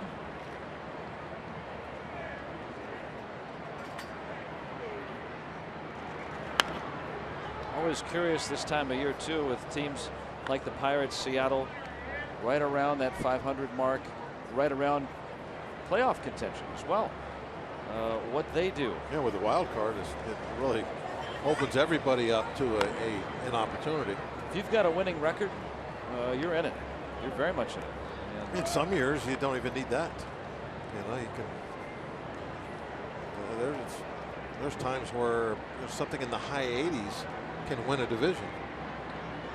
I was looking at it today, in fact. It's played by Sean Rodriguez. National League, since the 2 wild card eras come in, one of the years you could have had back in 14, you could have had as low as 83 wins and still made the postseason. So you think about where the Pirates are at. If they play a little bit better than they've played to this point this season, they got a good shot. They're only 3 games back of the wild card right now, but they've got to leapfrog 3 teams to be into that spot right now. Hotly contested race right now. And then you get into that position, then you can start looking at the division. But right now, Pirates on the outside looking in.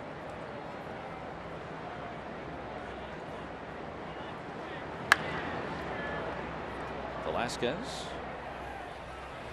is a quick second out for Jameson Taillon.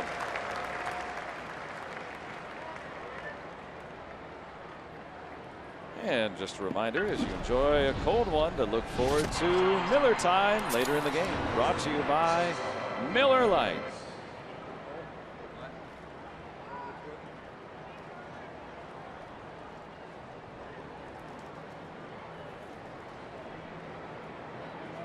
Hernandez has singled and tripled today.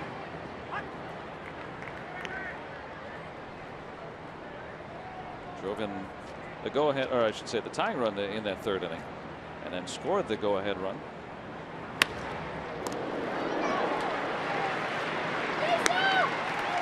Seven-pitch inning for Jameson Taillon. Just 64 pitches through 5, but the Phillies have the lead.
5th coming up. And there's Tyler Glasnow as we look at our Allegheny Health Network injury update, and left last night's game in the 4th inning with right shoulder discomfort, and so going to the DL today. A.J. Schugel never even left town. He's back in the Pirates bullpen after being optioned the day before. There's Glasnow. Said that he was feeling it throughout his start yesterday. And A.J. Schugel, who packed up his locker, said he didn't even leave town yet. And just unpacked his locker this morning. Yeah. Still had his all of his team issued stuff in the locker. Never got cleared out. Well, he had options left. It wasn't like he was getting sent down for a reason other than that anyway. So I guess it's fitting that he didn't have to leave, because he's pitched pretty darn well for the Pirates, role that he's in. Players get a certain amount of options, either 3 or 4, depending on when you're signed or drafted. And so once those expire, you use 1 per year. You can be optioned 15 times in 1 year. It counts as 1. And the other quirk about that rule is when you're optioned, you have to be down in the minors for 10 days. Unless there's a move on the disabled list, you can be called back sooner. That's the case here. Jaso is the 3rd strikeout victim for Velasquez today.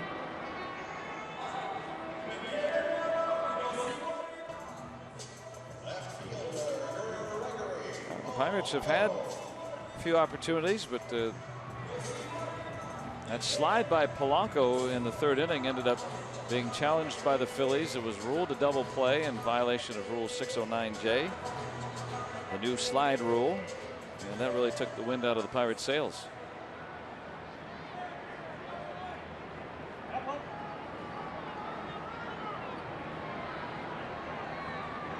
Got a couple of texts from folks watching at home. Again, wondering, why do you have to go back when there's interference? That's a good question. Well, anytime there's interference, the ball is dead at that point, and they're going to send you to whatever your last base was that you were at. They're not going to let you continue to a base you haven't gotten to yet on a dead ball, and so that's kind of what happened there. In retrospect, soon as that slide was made and the interference was made, now it's a dead ball. So where are the runners? They got to go back to their last base. So that's why Jaso had to go back to second. Similarly, if you're on base, you're running on the pitcher, say, and someone fouls the ball is dead on a foul ball.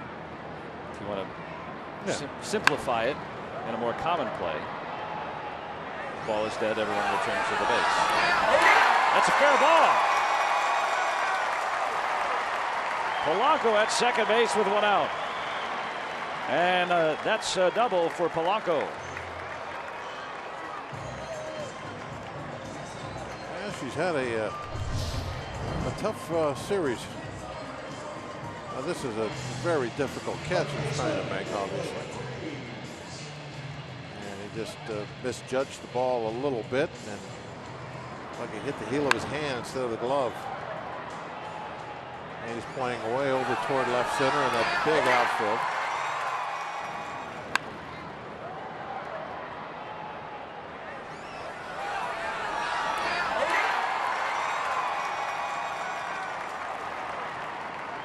Polanco gets the double. In yesterday's game, he got caught too close to the fence out there, and what would have been a double down the line ended up being a triple. And then there was another play where I thought he threw to the wrong base. Left the I can't remember who the hitter was, but take an extra 90 feet.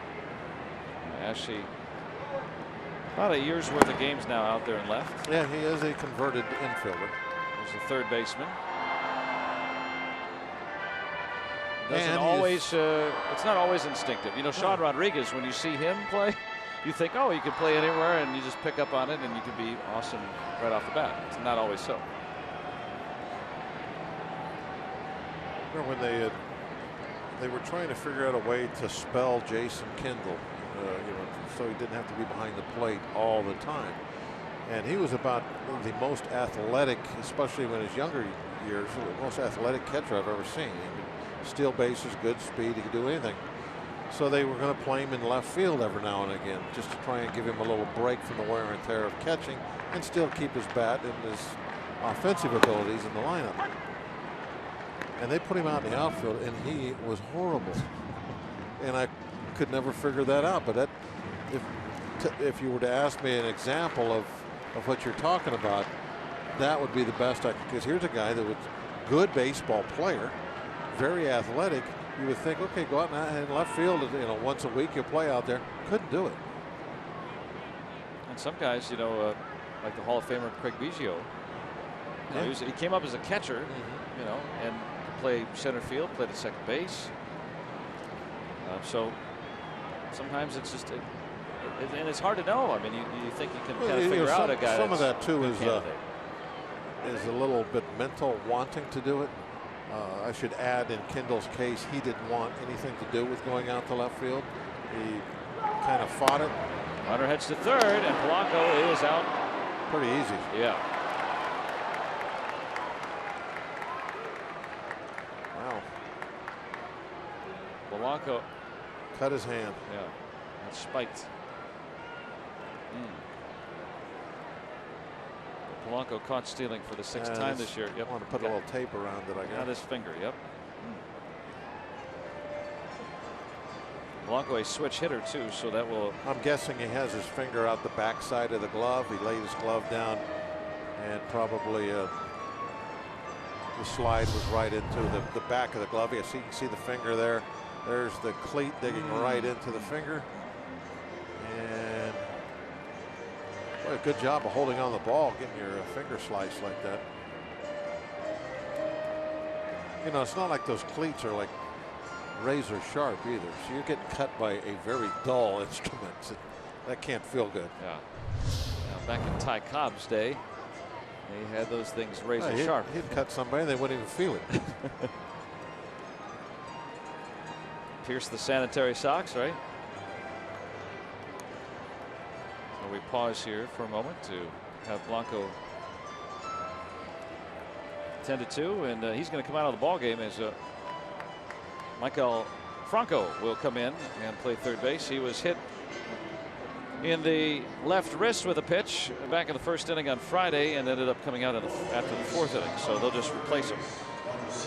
Doesn't look like Blanco wanted to come out, did it? You could see by his when he first got there was just put some tape around this. Maybe that cut a little bit bigger than. He might need stitches. Yeah, possible.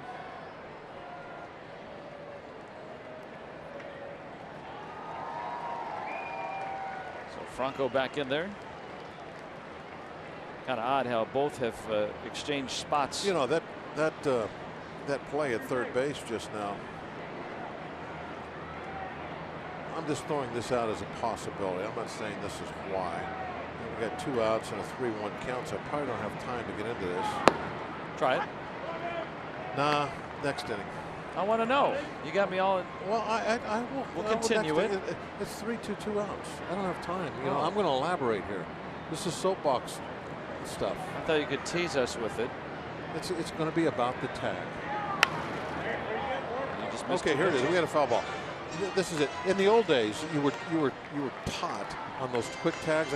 I remember I'm telling infielders, ball, glove down and out, get it in and out there, get it in and out there. Nowadays, when you can go back and put the headset on and look at stuff super slow, now they got to leave the tag there, leave the tag there, leave the tag there, because if you're missing by a ½ inch, they're going to say he's safe.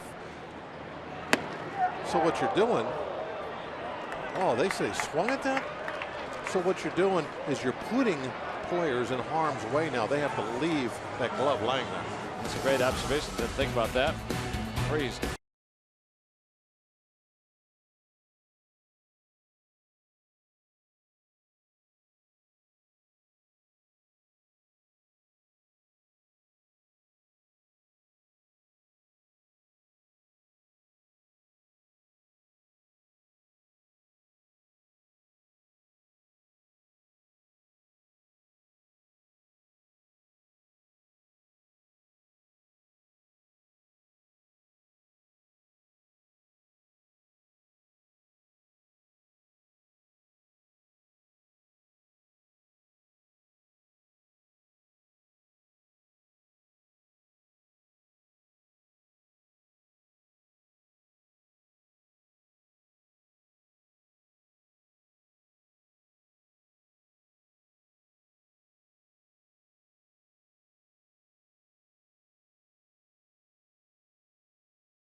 as the inning ended. Home plate umpire both with David Freese, who was called out swinging strike, and Clint Hurdle. Now no appeal here. Brian Knight says, yep, you win. I think that's what always gets the dander up. Why didn't you appeal?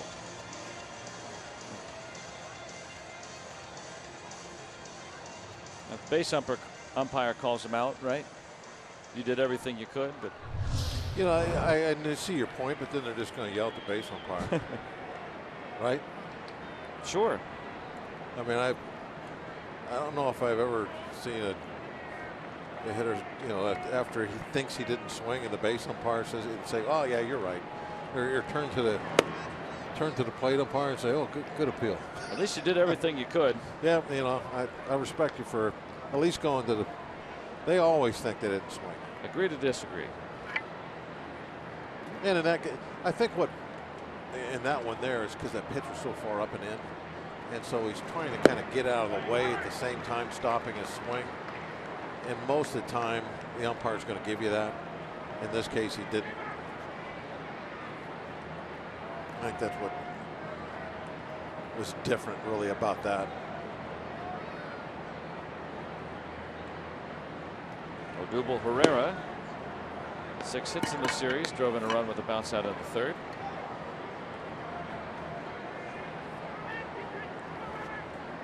And between innings, the folks on the grounds crew talking with the umpires a little bit too, as there is some severe weather northwest of here. Radar is not looking all that great. Hopefully everything stays to the north, but you know, I don't know how to predict weather, but the blob of bad stuff you know, on the map is to the north and northwest. The weather to me is a lot like those plays at second and the plays at home. It's just you got to wait it out and see what happens. You kind of have an idea. Ball is whacked. And riding out of here, Odubel Herrera with his 11th home run. There's been some hard hit balls out that way today off Taillon. Every one of them I'm pretty sure every one of them has been on the outside, either on the outside corner or on the outside half of the plate. You don't want the ball? All right. Well, she didn't have a good enough arm to make it all the way to the river, so she wants someone else to throw it. Here it again. That ball's on the outside half of the plate. It's elevated, obviously, but I'm talking about where on the plate those pitches that are getting hit hard that way are.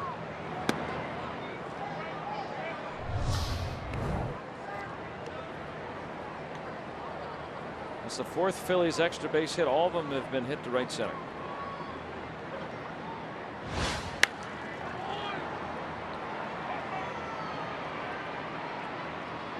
Is it a matter of trying to get him off the plate more, or? Well, yeah, I think it is. You got to keep them honest by throwing the ball. Now I'm not talking about hitting guys. I'm talking about throwing the ball inside, really for strikes on the inside corner, because they can't afford just to take that pitch. They keep taking that inside corner pitch. They're going to be, the umpire's going to be making them walk back to the dugout after strike threes. So now to hit that, they have to. They have to change their swing. They got to change to get earlier. They have to do something different now to account for that inside corner pitch that you keep wearing them out with. And there's no way once they make that adjustment, now they can go and pull the outside pitch out of the ballpark like they're doing. Ryan Howard. Oh, this big guy here, he can hit that outside pitch over the green monster in center field for sure, but you just don't want him going out and hooking it out of the ballpark.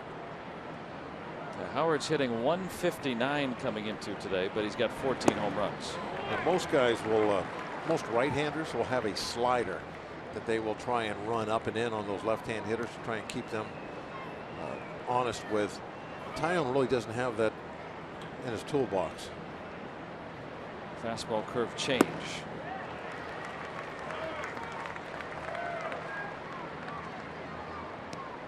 Howard coming into today the lowest batting average of anyone with 200 at bats in 4 years. course, that is comparing guys who ended the season like that. Howard still with a chance, of course, to improve upon that. Already has today with a single.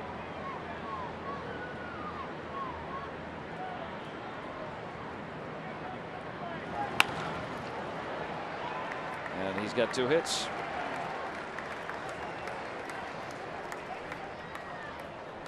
A runner on for Carlos Ruiz. And the Pirates thanking our active and retired military with a military discount. It's brought to you by IC Light. Ticket discounts available for Sunday through Friday home games and military and their families. Save up to $10 on tickets. Find out more about it. Pirates.com/military.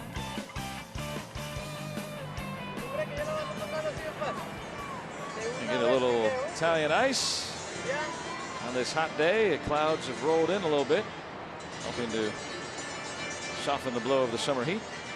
And Ray Searage looking good in those throwbacks, comes on out.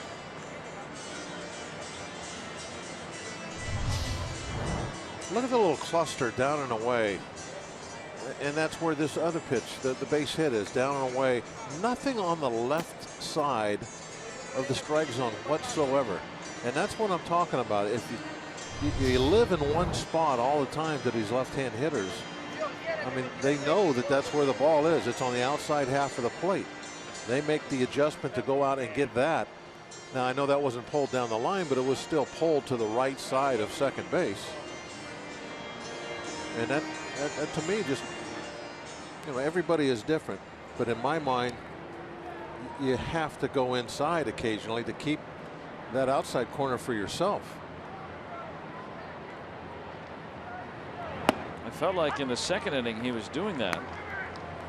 Remember, he came in tight on Borges, struck out Ashe, looking, and that ended up being a 1-2-3 inning. I don't recall if he had gone inside much in other innings today. I did notice that in the second. And maybe Ray Searage with that reminder. Maybe. The first pitch he threw came on that inner third, set up again inside.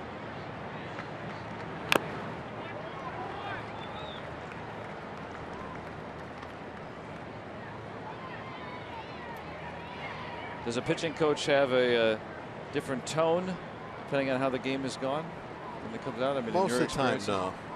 Usually just kind of friendly. Hey, just a reminder, fella. A lot of times it's good cop, bad cop between the pitching coach and the manager. Your pitching coach is always good cop. You don't want to see the manager.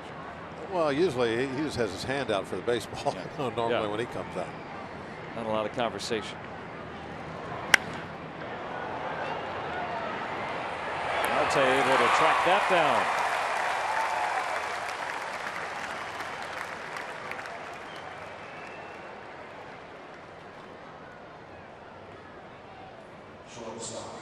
So after the visit by the mound, what's happening here?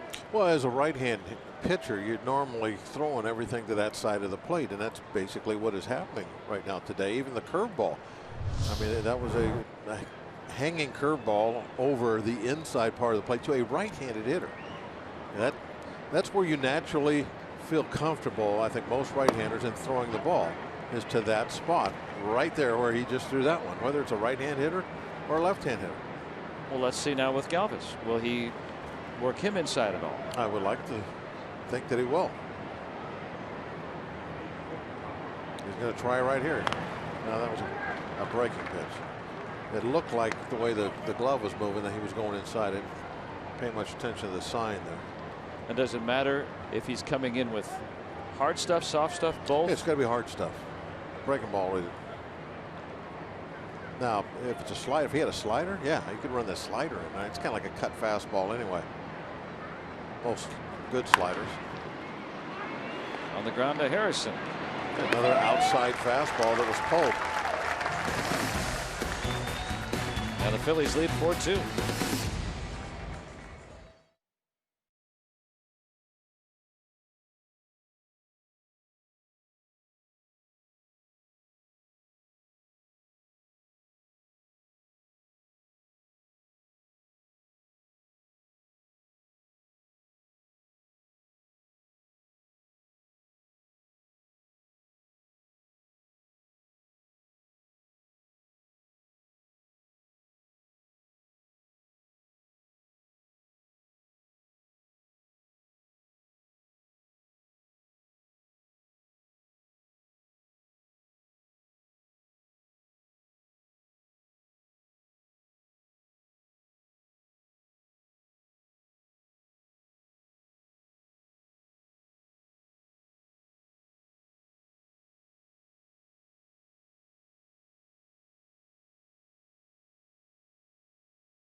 third batter of the game for the Philadelphia Phillies was Andres Blanco. He hit a home run to deep, very deep right center field, and the ball was taken up by a fan who very quickly walked out to the Riverwalk and tossed it as far as he could into the river.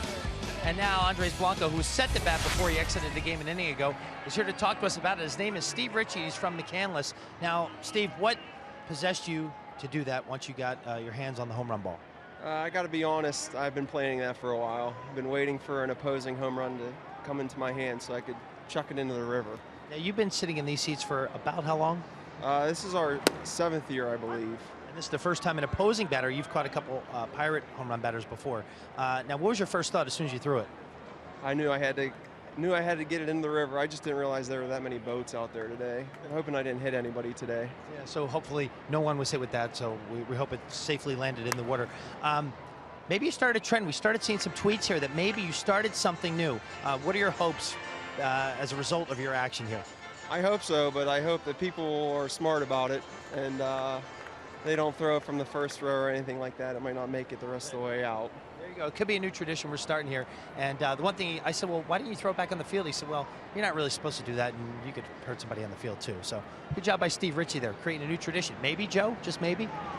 Unique place to do it. Well, Greg Brown has been trying to get this done for years now. He has many times said that is the tradition he wants here. He doesn't want the balls coming back on the field, that he wants them going in the river. Somebody gets a ball, and I guarantee you Greg is the happiest guy up here right now when he saw that ball getting thrown in the river. A lot of those tweets are wanting that to become a tradition. Yeah, Why not? I agree. I think it would be great, you know, and you do have to be smart about it. Hit out Steve's way. Quickly in, but Marte with a double.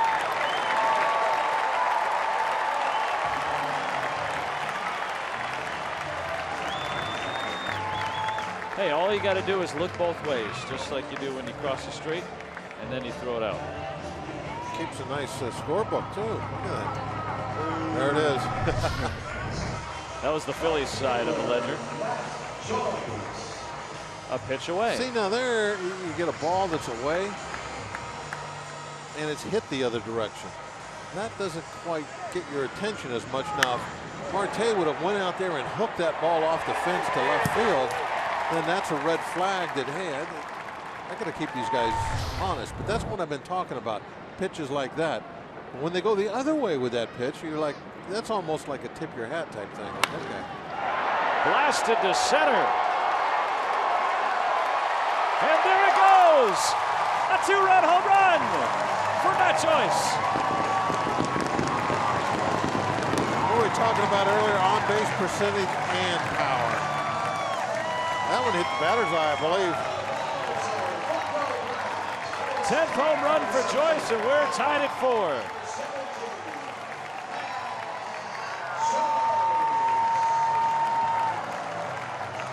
That man comes prepared. And so does that guy. Marte in ahead of the home run, and Steve's got the flag. Pirates coming back to tie it. Big blast for Joyce. 4 runs today off Velasquez. And that's foul.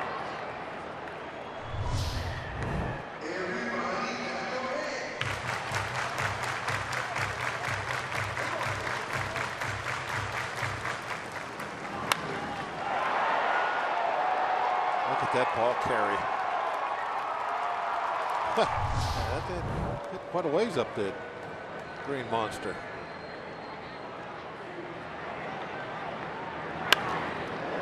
Velasquez has not allowed even 3 runs in a start since May.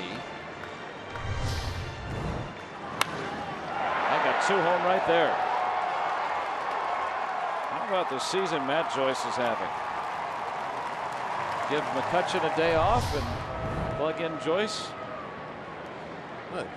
He went in the other day for Marte. He hit a 3-run home run his first at bat. How about that sound? Yep. That one hit at an estimated 434 feet on StatCast.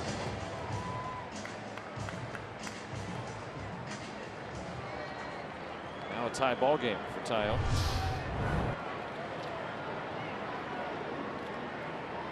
Close to Tyone's spot in the lineup. There's action in the pen. He's at 84 pitches. And they're getting some fist bumps and such. Does that mean he's done no matter what? Well, he went 65 pitches in 6 innings in his last start. As Diaz looking for his first big league hit. Well, we'll see. Neftali Feliz is starting to get loose.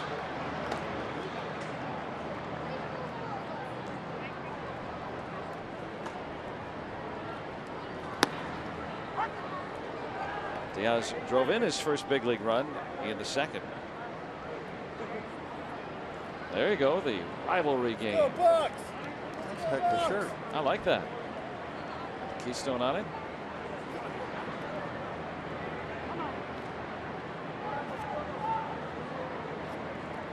Could be a long drive back to Philly if the Pirates can take the series today. That's a long drive no matter what. That's fair. Done it a few times. Velasquez now over 100 pitches here with 1 out in the 6th.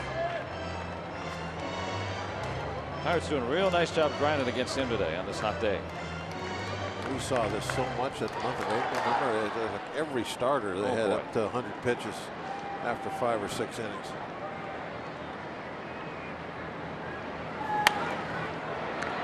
Blocked by Howard for the second out. Now the Pirates after April, they were on pace, record-setting pace for base runners. That's how good their April was. Sean Rodriguez, come on up. Some clouds moving through.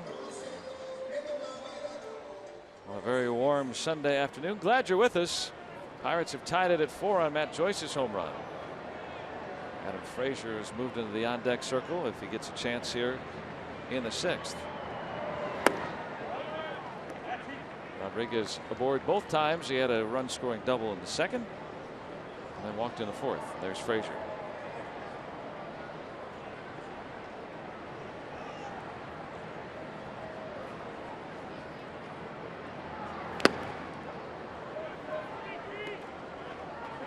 Velasquez's spot is due up 3rd in the 7th.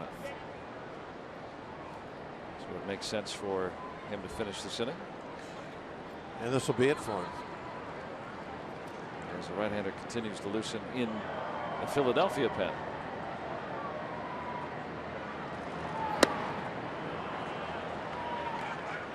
Well, he's rebounded nicely after Marte's double and the Joyce home run.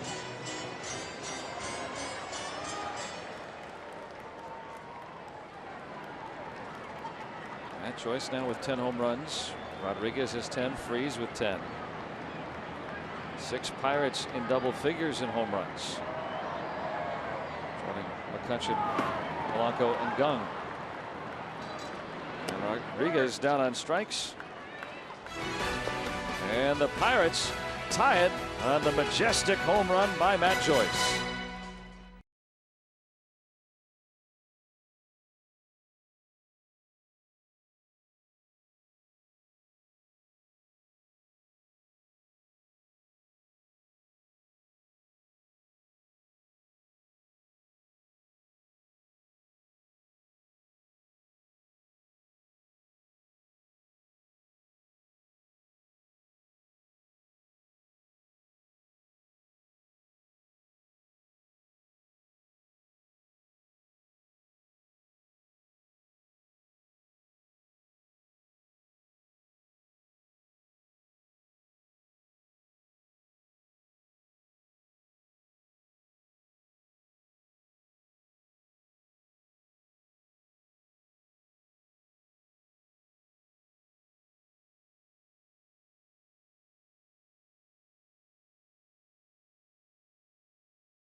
players in the game, Jose Altuve.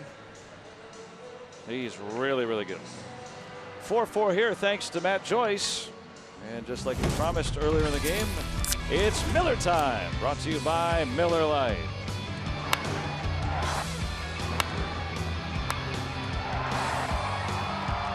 What a sweet swing. You know, on a day where Ken Griffey Jr. gets inducted into the Hall of Fame, just to see a left-handed batter hit a home run to center field. Yeah. This very Griffey-like. Just made you think of it a little bit, huh?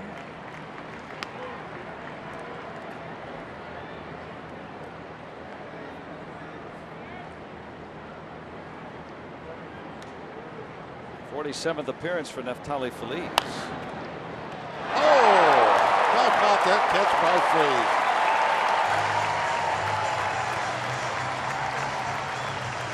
And Ashe now 0 for 24.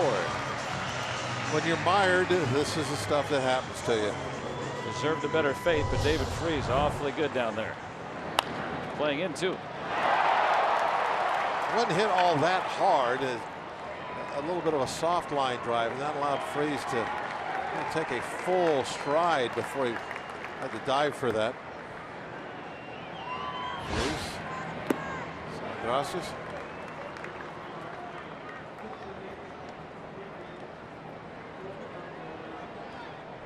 Trying to keep this one tied. Winner takes the series.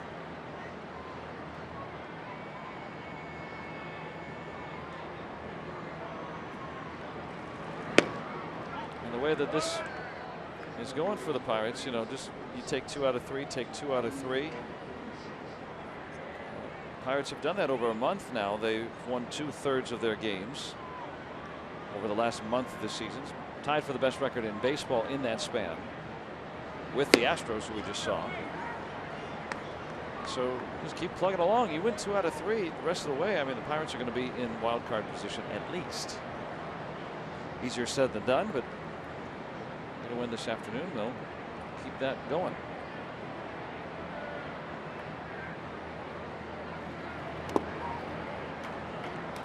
Three and 1 on Borges.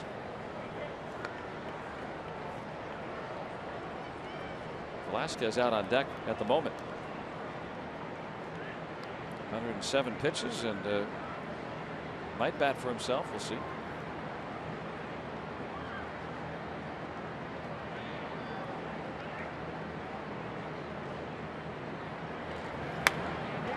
Now full.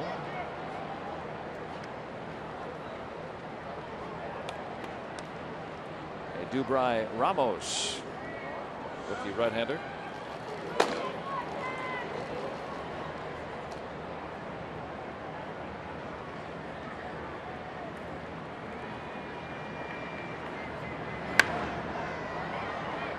And now 3-2. The count remains on Borges. Dropped down to that 8th spot in the order.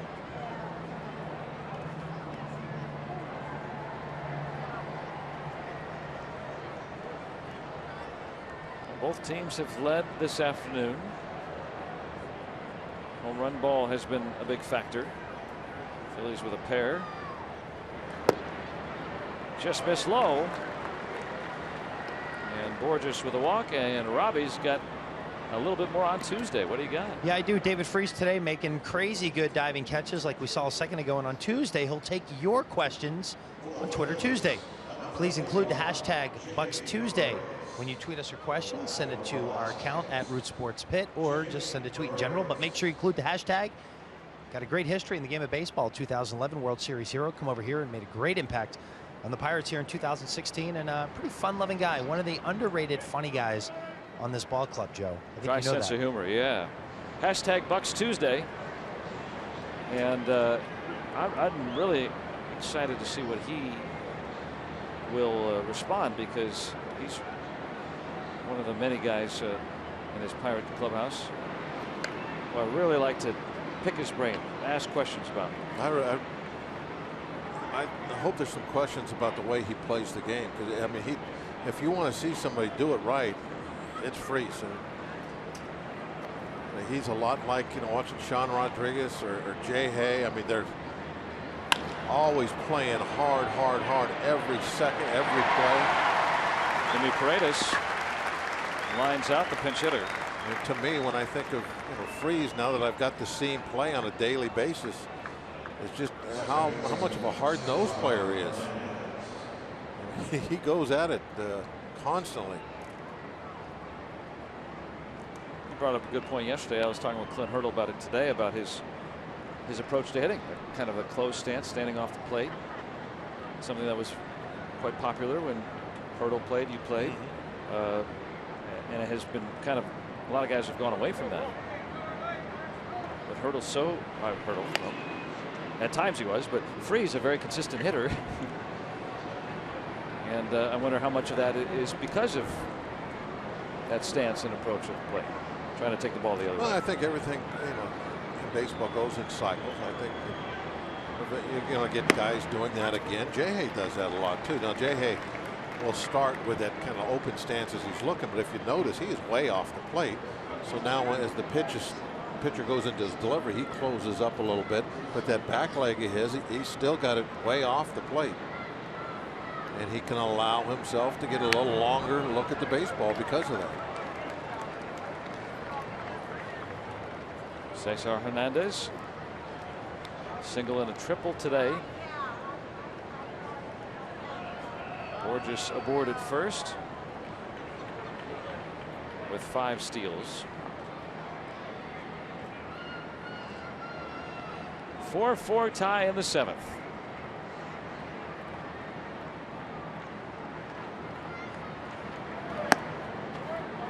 And now 1-2.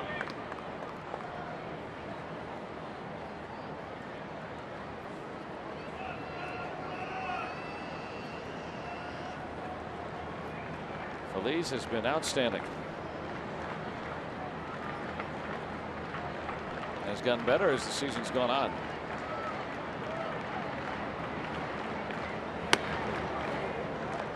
I'm going to go back over 33 games, and that's basically what the last 2.5 months of the season or so. Feliz with an ERA under 2. His ERA right about at 3 at the moment. One of those great finds we talk about, Ray Surridge and company, everybody working on this Pirates staff with the pitchers. Borges with good speed is going to move to third. A 3-hit day for Cesar Hernandez, and now the Phillies threatening here in the 7th.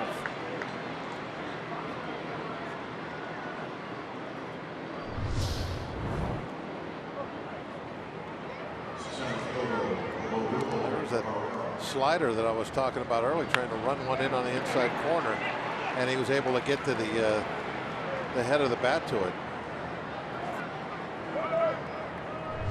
And that's one of the things that you see that play, or that swing.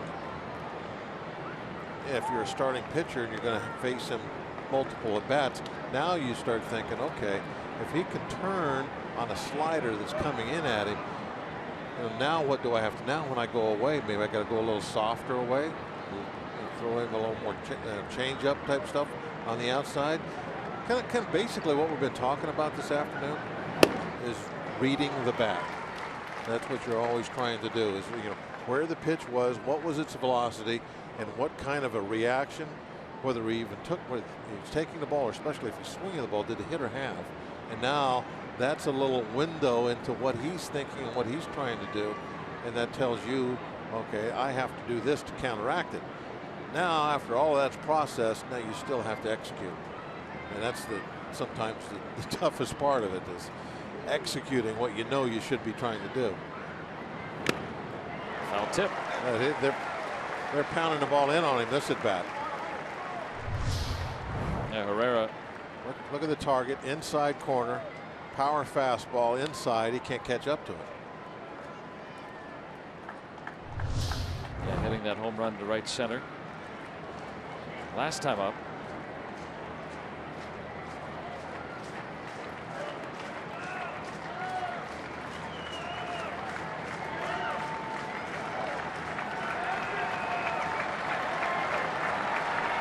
In and in. going back there. And he struck him out. Feliz strands a pair of runners and gets out of the jam, keeping the game tied at 4. And let's stay here and listen to Sunday's rendition of God Bless America. Our troops here and abroad. The Pirates and Sport Clips welcome Staff Sergeant Rex Nichols of the United States Air Force. Sergeant Nichols has served our country since 1980 in multiple roles within the United States Air Force and the Pennsylvania Army National Guard. During Operation Enduring Freedom, Sergeant Nichols injured his neck, shoulder, and elbow, requiring surgery and causing him to be medically discharged from service in 2008. Today, he is the Senior Vice Commander and the Service Officer at the Elmer Sea Carrier Post 365 American Legion in Corry, Pennsylvania, where he gives back to the local veterans. We are honored to have him here with us today, Staff Sergeant Rex Nichols.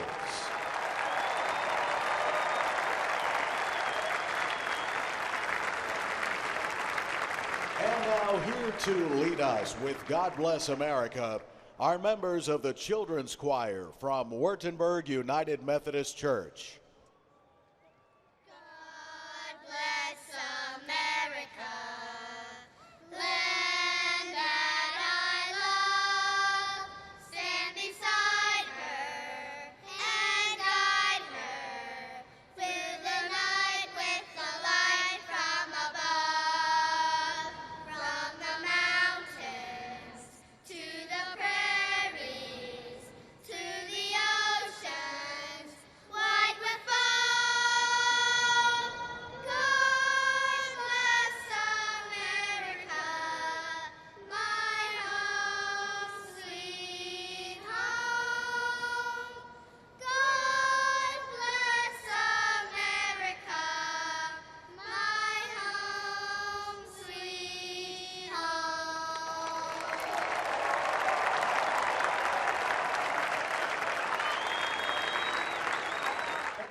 There from Nathaniel Rateliff and the Night Sweats. And here a few changes. Start as Adam Frazier will pinch hit for Feliz at 342. His first 20 games as a big leaguer.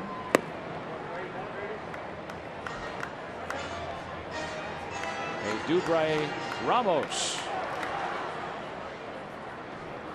You're welcome.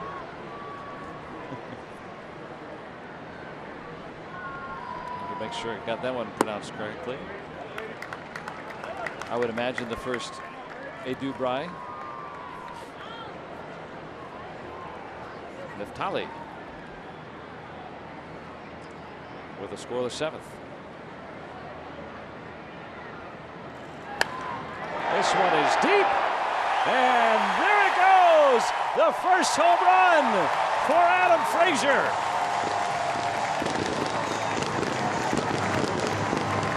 He came close to maybe getting that one wet. That's off the back fence, the very top of those stands. Nice. So when you hit your first one, you like it to be a no-doubter. He crushed it. And giving the Pirates the lead.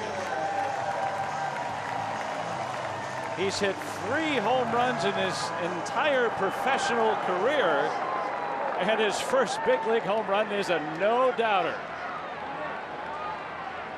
An absolute shot over the back fence, or hitting the back fence. Estimated at 407 feet. You know, it's good that it didn't get over the fence. It'd be in the river. It'd be a hard one to get back. Great point. But he'll be able to maybe negotiate the return of his first major league home run and have that baseball.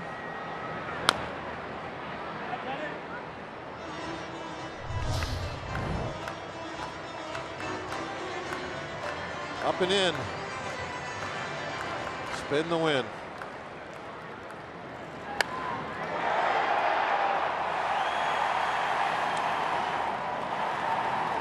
Wow.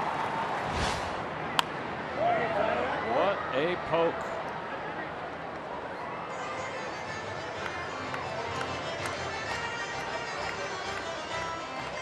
So Adam Frazier, in more than 1,500 plate appearances in the minors, hit 3 out of the park.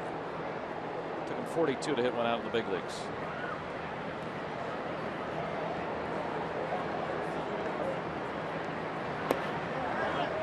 They were talking there about where that ball hit. So called out on an appeal. So he's not too upset for it.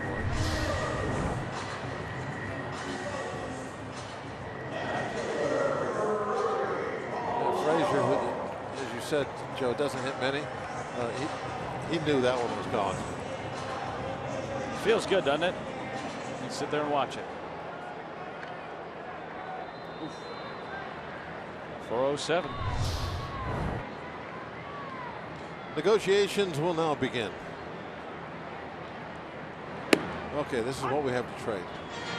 I'll give you a Bob Walk signed blue cotton candy. That won't get it done. Okay. Try it.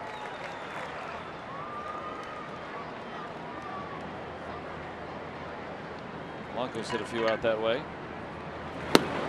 And that wasn't just his first career home run. That wasn't just a long home run. It's a go-ahead home run in the 7th inning of a game. I mean, that's absolutely, with rain clouds on the horizon. Pinch hitting. There's a lot to talk about with that home run over the years.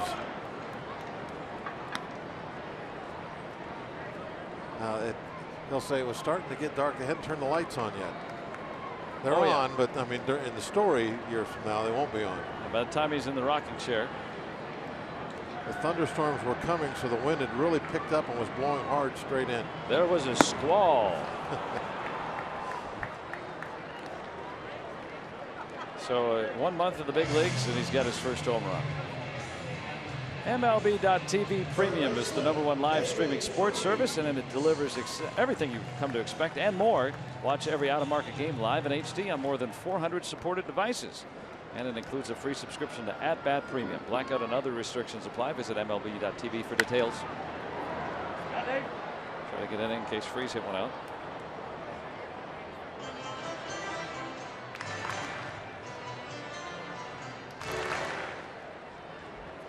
What a bench, huh?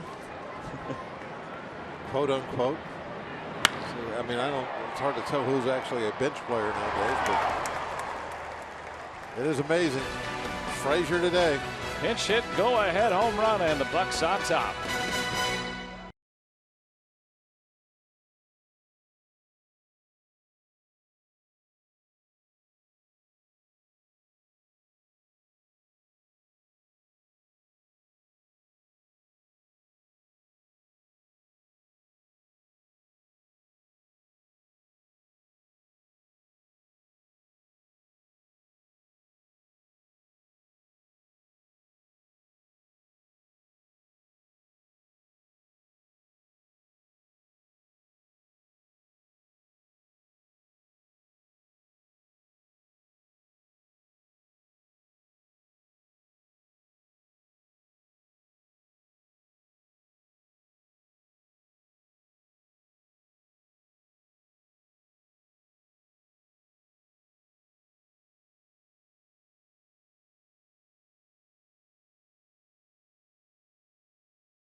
Pirates baseball on Root Sports is brought to you by Kenny Ross, Total Confidence Pricing, and by Levin Furniture, the official furniture and mattress supplier to the Pittsburgh Pirates.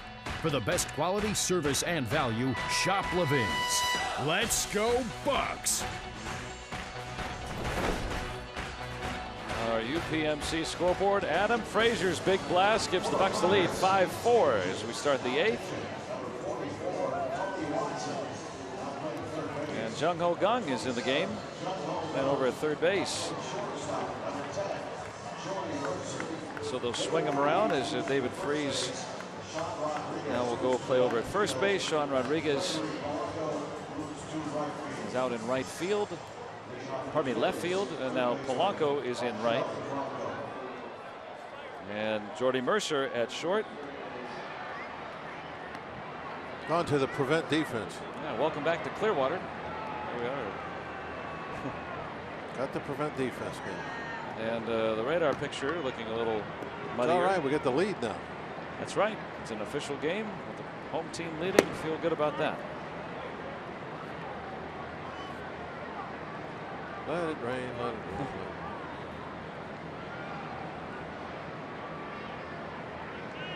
Tony Watson and Mark Melancon about as good as rain.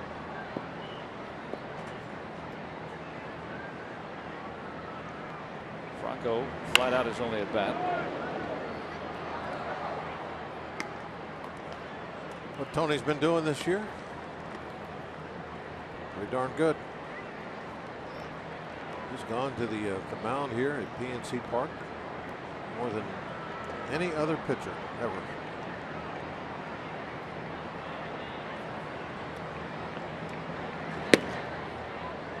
So I'm looking at the lineup card before earlier before the game, the clubhouse from yesterday.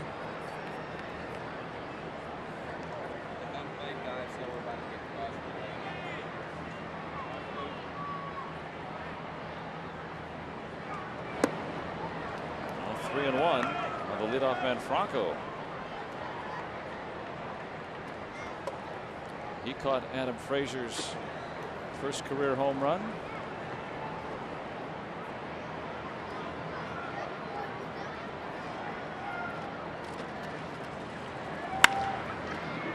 Base hit.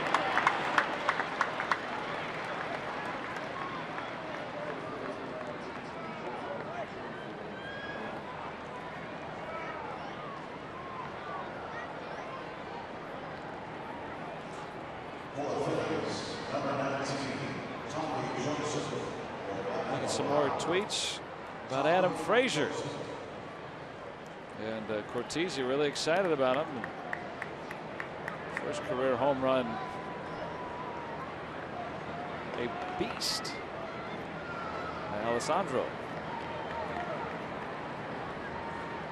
He hit 3 home runs in 3+ seasons in the minors. His first one all year. It was due. But as he just showed us, if he gets the right pitch, he's got something in there. It's not just speed.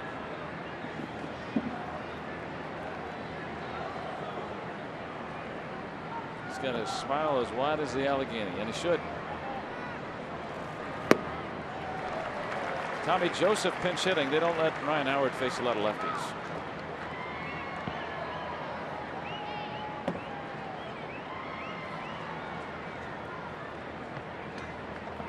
Joseph in there a lot against lefties and hitting .340 against them with 4 home runs. Watson stays ahead, 2 strikes. Pirates lead 5-4 on that home run by Frazier.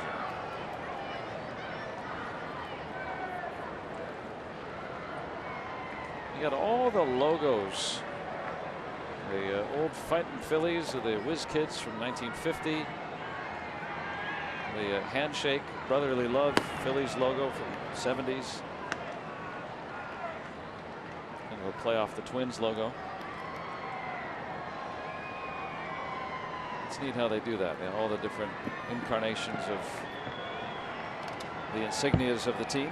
Yeah, both these teams have been around a long, long time. A lot of history. And just in case we do see some rain. It's raining now. It's coming down. Just, yeah. It hasn't gotten thick enough yet to make anybody make a move. That is out to the north and to the west. That's where the rain's coming from, Yeah. and it's going to be here.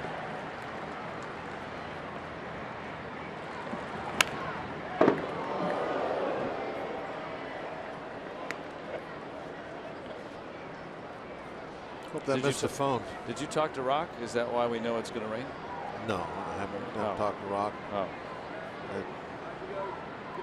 I don't know. Is he still in the country? There's no way to tell. I haven't seen him for a month.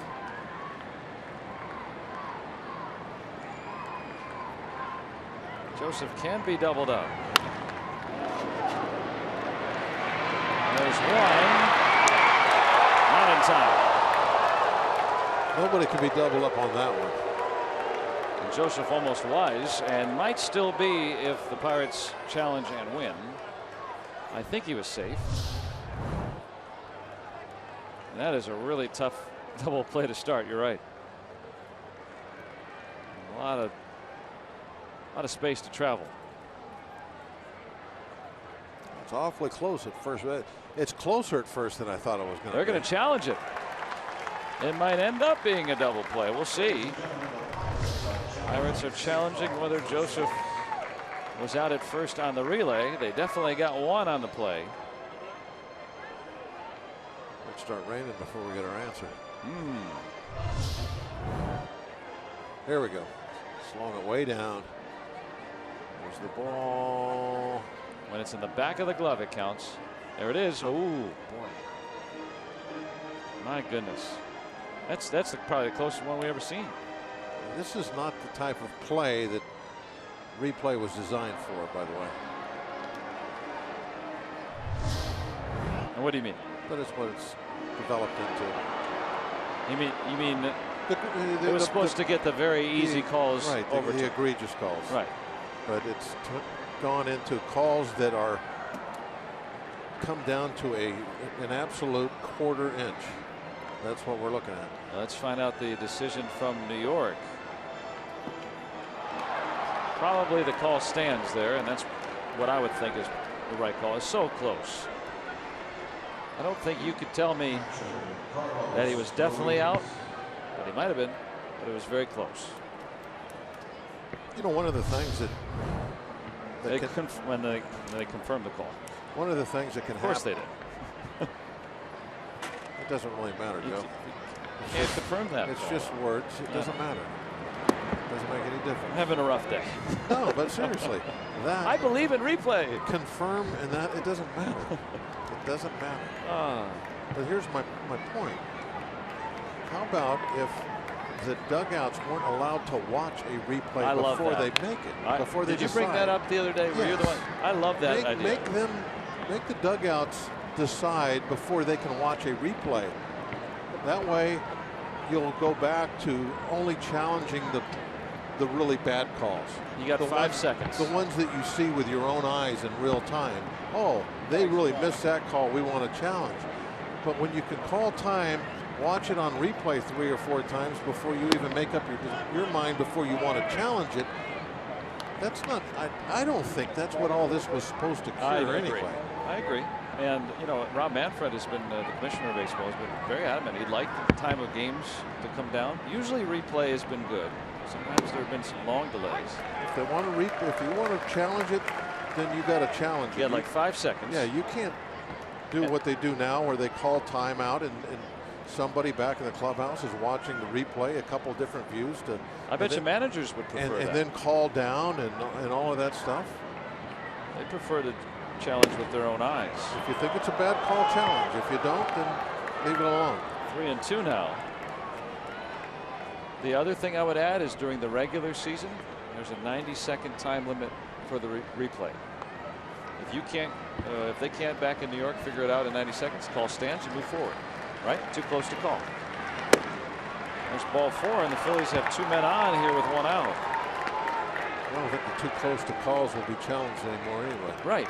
So, but either way, you backed it up, move the game along a lot quicker. Replay soft. Man, we figure everything out. What's next? How do we stop this game from being delayed by rain tonight?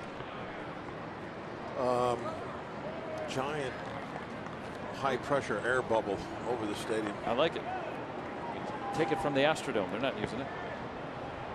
That has to be a see-through. Yeah. I can't. Oh no, yeah, they didn't have an air bubble. Metrodome did. It's just a. That's gone now. See-through air bubble, though. It has to be. You have to be able to. See-through nothing that can block it, so that your view is exactly the same. We're gonna have to work on that. I'm very talking quickly. about future technology here. We don't have that yet. Oh. So basically, I have solved it with something that hasn't been invented yet. But it's solved in my mind. Rain's picking up just a bit. Galvis lines it foul. Galvis And the today wind 0 for 3. is picking up a bit. Yeah, starting to blow out. Blowing out hard to dead center field. Don't hit a fly ball here if it's got anything on it. Troy and Keith out there literally braving the storm. They should have safety belts that they can lock on to the batter's eye for this kind of wind.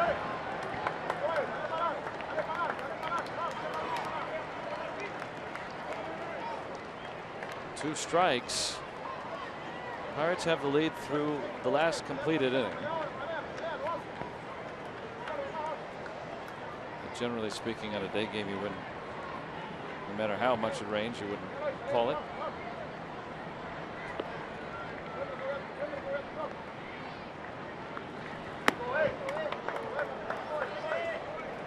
Getting dark enough now where the light's really starting to take effect.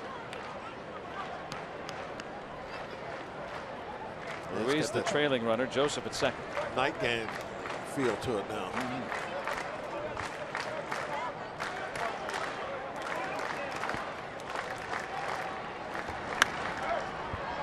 This one might be playable. That wind's going to help it come back. And Freese is there.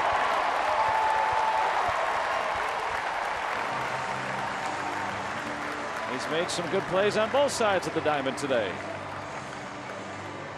That wind's going to push things over the outfield fence, but it'll push a foul ball back into play. Nice job by the fans to let him make that catch. Right on the railing. So 2 on with 2 out.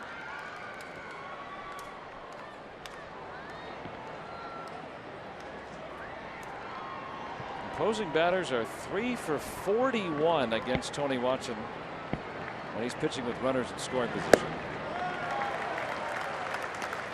3 for 41.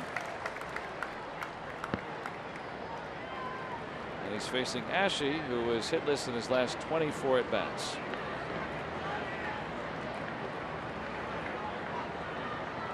Pirates lead by 1. He's ahead, strike 2. The crew ready if needed. Just kind of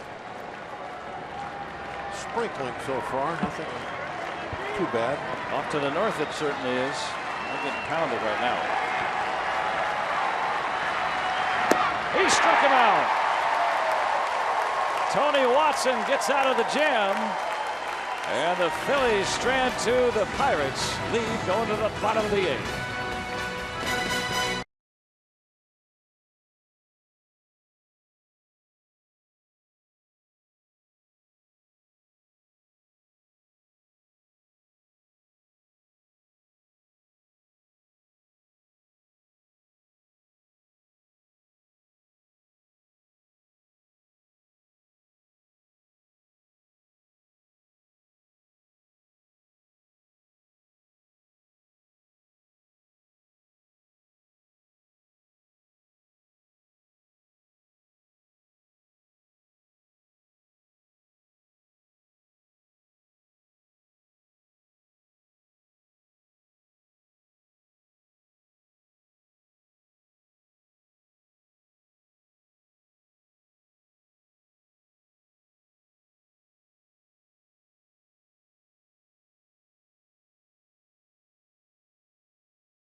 broadcast is presented by the authority of the Pittsburgh Pirates and may not be reproduced or retransmitted in any form. And the accounts and descriptions of this game may not be disseminated without the express written consent of the Pittsburgh Pirates. And the Pirates continue this home stretch when they open a 2-game series against the Seattle Mariners. They catch the first of those games Tuesday, starting at 6:30 with Pirates pregame presented by WB Mason right here on Root Sports. Well, it looks like Seattle a little bit with the light rain shower. Tommy Joseph stays in the game at first base, although every time I've been there it's been beautiful. They say it rains a lot there. Yeah, I've never seen it rain, but that's what they say.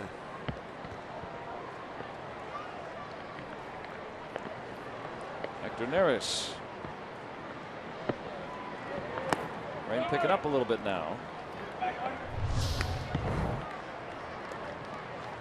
right. All right. See, they're looking at the radar or words with friends. I don't know. Yeah. Got to use that triple very wisely.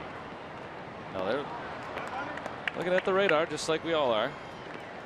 Look at the sky and see that there's a lot of severe weather out to the north. Those of us in our viewing audience in the North Hills and Butler and beyond having a rough go of it. Marte thrown out on strikes to start the bottom of the 8th. Boy, it's gotten dark. Yeah, the wind's blowing maybe as hard as it has all day straight out right now. A couple of times it seems like the flags are blowing up. That's when the ball really carries. The wind's blowing up. They're hoping that get this one in before it comes down too hard, but I just don't know. Young in at third base, batting for the first time, trying to add to a 5-4 lead.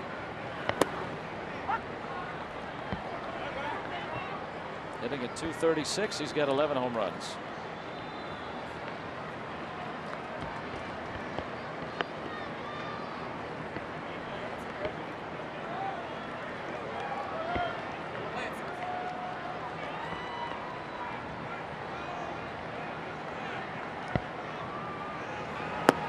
Now a ball and 2 strikes.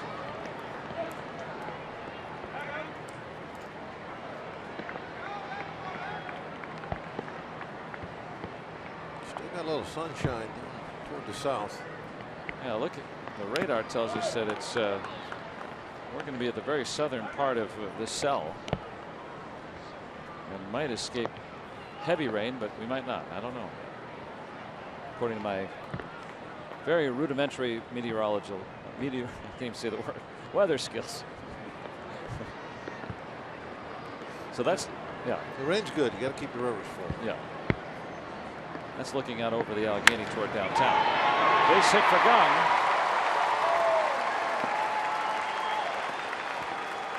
Can't hurt to try to get a little cushion here in the 8th. He blasted that one. Trying to overload that side with defenders, but it didn't matter. He hit it so hard.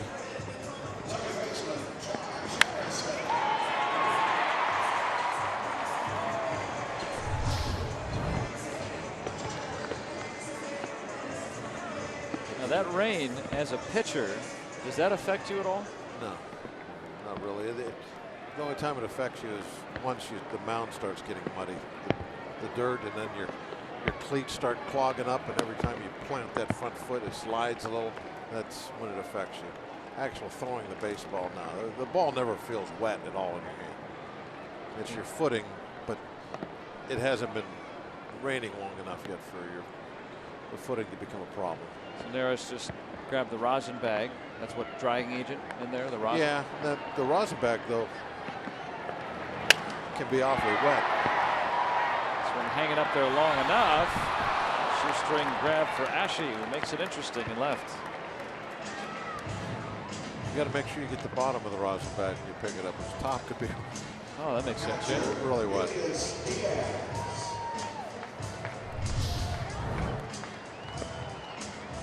Don't blink. Oh, he looked that one right into the glove. Nice play. Yeah, right off the top of the grass.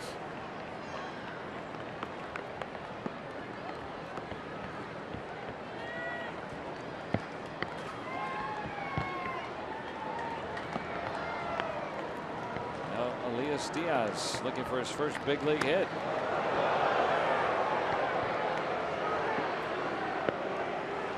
What's this Neris guy doing here? Huh? Maybe it slipped off his wet hand. Oh, yeah, you're right. He's the bad footing. Rain coming down a little harder now. There will be some bad footing if it continues this much longer. Yeah. Young is back in. It's not going to take a lot of time, as hard as it's raining now, for the mound to get slippery. Uh-oh, that's some of that severe weather. Somebody's taking flash photography on the other side of the stadium. Oh. Stay to the north. Southern edge. Oh, no, it's, yeah. Yeah, they're going to call it. That's Tony Randazzo, the crew chief, on a 2-0 count on Elias Diaz. And here comes the heavier rain. At 4:32 p.m. we go into a rain delay. Even though this game potentially 4 outs away from being completed, it's coming down just too hard. Yeah, until the last minute or so it was all right. And then when it really started coming down hard, now you're talking about the footing that we were discussing, of the mound. I mean, look at the bottom of the dugout there, how hard it's raining at this point. After a minute or so of that, every time you put that front foot down, it's going to slide forward, and that is going to cause the pitcher some problems. And, you might get a pitcher hurt, or he. And I've been in this situation before, pulling the tarp when it's raining hard. It's not easy because that rain slows down the tarp and it can potentially get it stuck on the infield. So they're doing a heck of a job to get that on there. That is not easy. It's heavy, very heavy. And they get it on just in time as sheets of rain are pouring down now. Great call by the umpires. I mean, their timing was excellent on this one. They waited another 60 seconds. It would have been incredibly difficult to get that tarp out there onto the field the way it started to rain.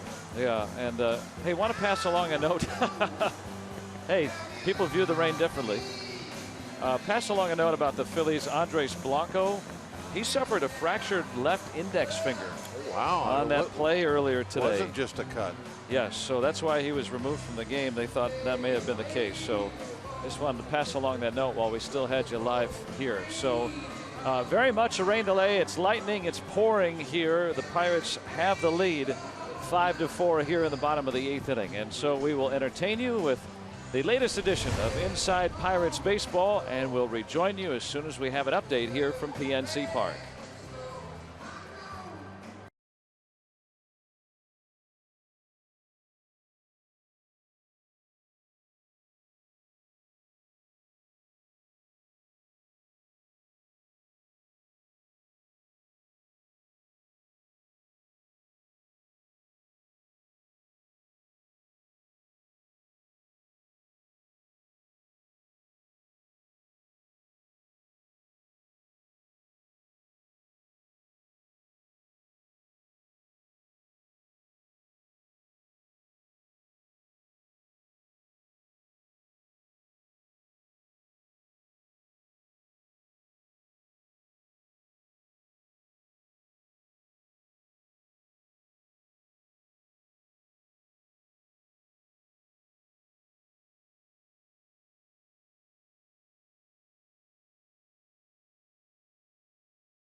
5-4, about to resume after a rain delay of about an hour and a half.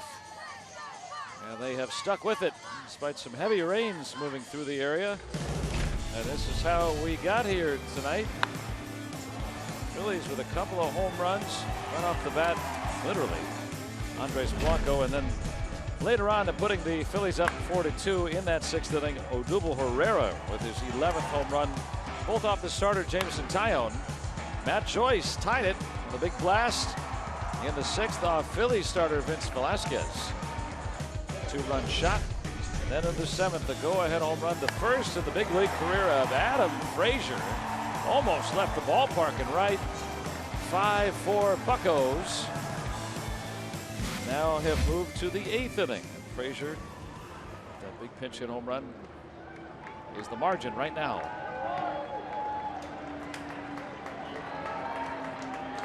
Tyler Goodell is in the game on the double switch. He takes over in left field. And Andrew Bailey now on the mound, mid-batter. See Bailey's numbers this year. 30 games now for him. A 2-0 count on Diaz. And foul ball. Bidding for his first major league hit.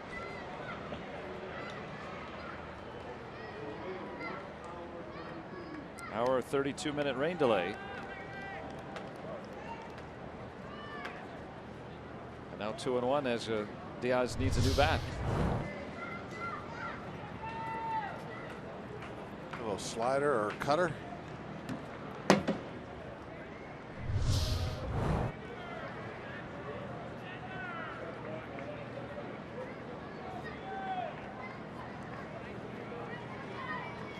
Jung Ho Kang is over at first base. Insurance run here with 2 outs. Bailey recognizing that. Line is not closed on Hector Neris just yet, the Phillies reliever. There's Mark Melancon. He will come on for the 9th as it stands now.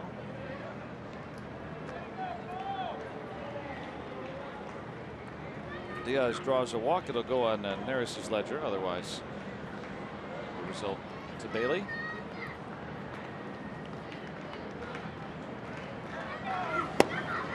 Three and one.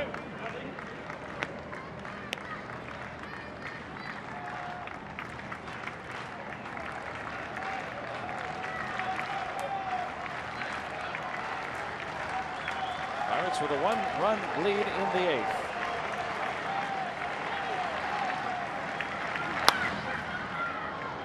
This one will get out of play.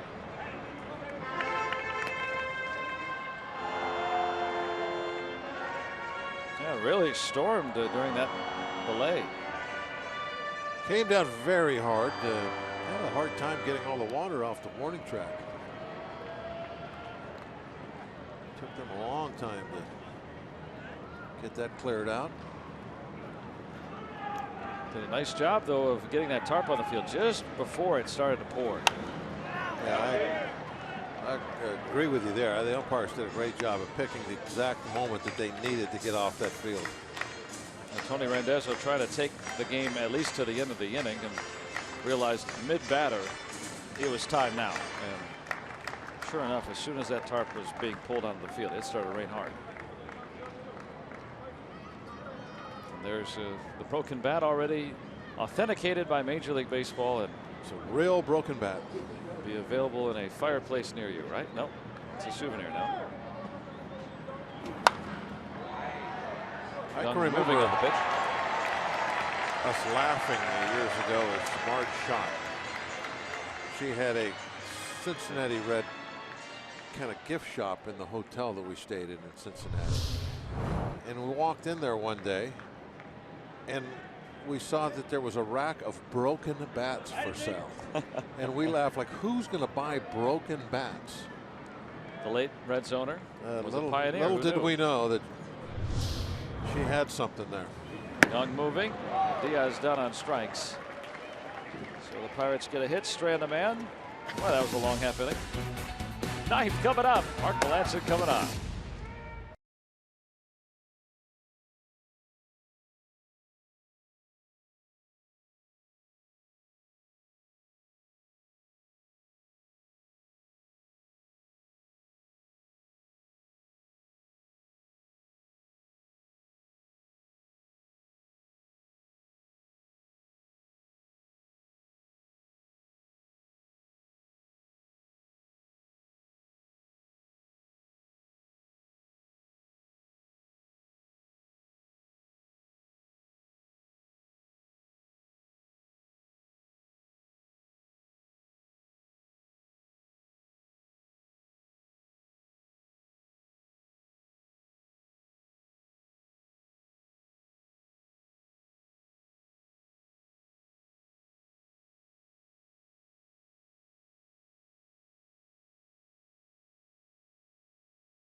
Pirates have their eyes on the prize. Music from Black Map. We look at our UPMC scoreboard. Pirates 5, Phillies 4. And the 9th inning belongs to Mark Melancon.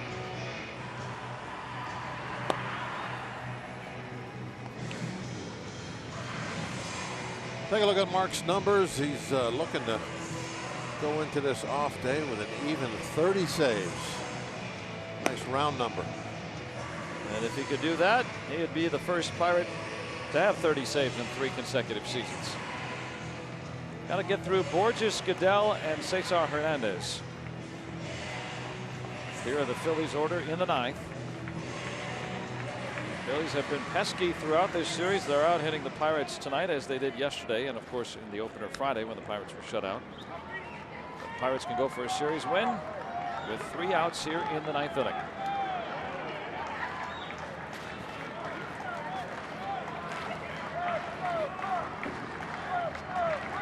Borges 0 for 2 with a walk. That's a fair ball. Diaz throws him out. 1 pitch, 1 out. Borges good speed, so it wasn't all that easy. And also you're thinking, is that grass a little wet? Is it slippery? You go to plant that foot. Better hope the cleats grab something. Cool to see that pillbox style cap turn backward. The mask off, throwing on to first. 1 pitch, 1 out for Melancon. Tyler Goodell just in the ball game. .212 hitter with 4 home runs.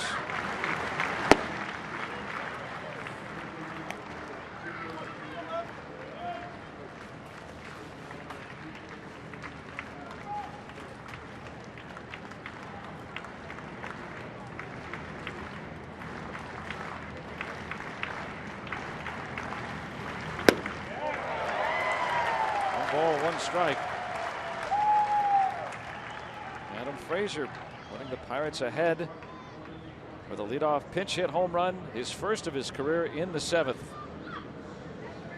We're in the 9th after an hour and 32-minute rain delay.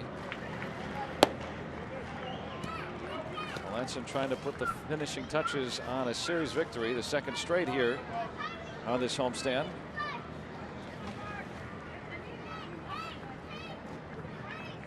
Cubs are winning in the 9th.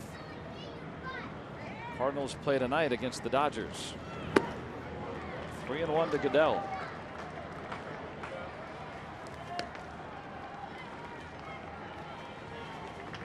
Matt Joyce with a big 2-run home run in the 6th off Velasquez. That tied him. Would be the 2nd straight come from behind win for the Pirates. Full 3-2.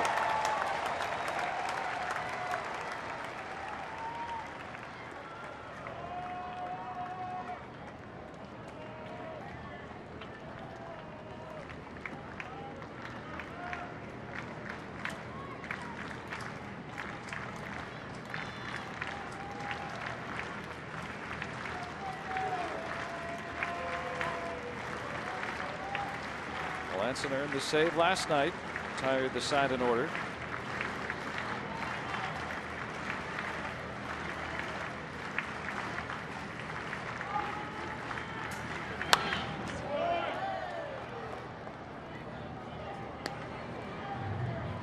Still 3-2. Got the Jolly Roger ready to go. He wants to raise it. 2 more outs. Almost there.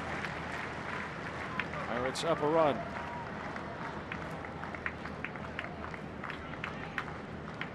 Another 3-2.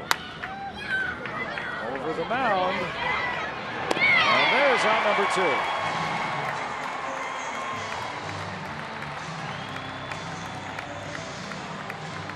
2. Two outs in the 9th. Nice play by Jay Hay coming in. Quick sidearm toss.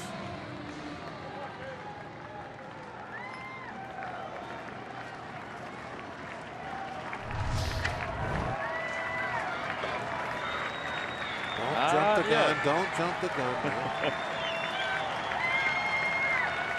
Cesar Hernandez, 3 out of 4 today.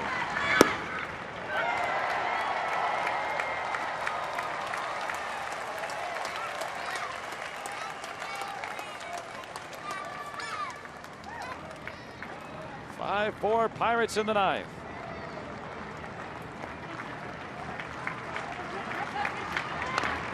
Now 2 strikes. They'll hook him here, end it with a strikeout.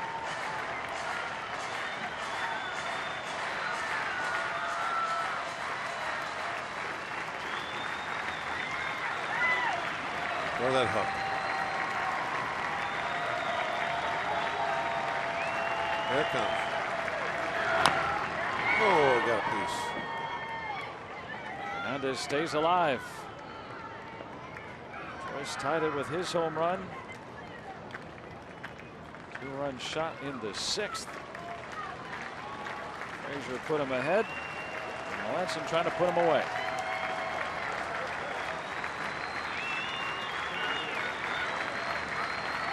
Oh, 2.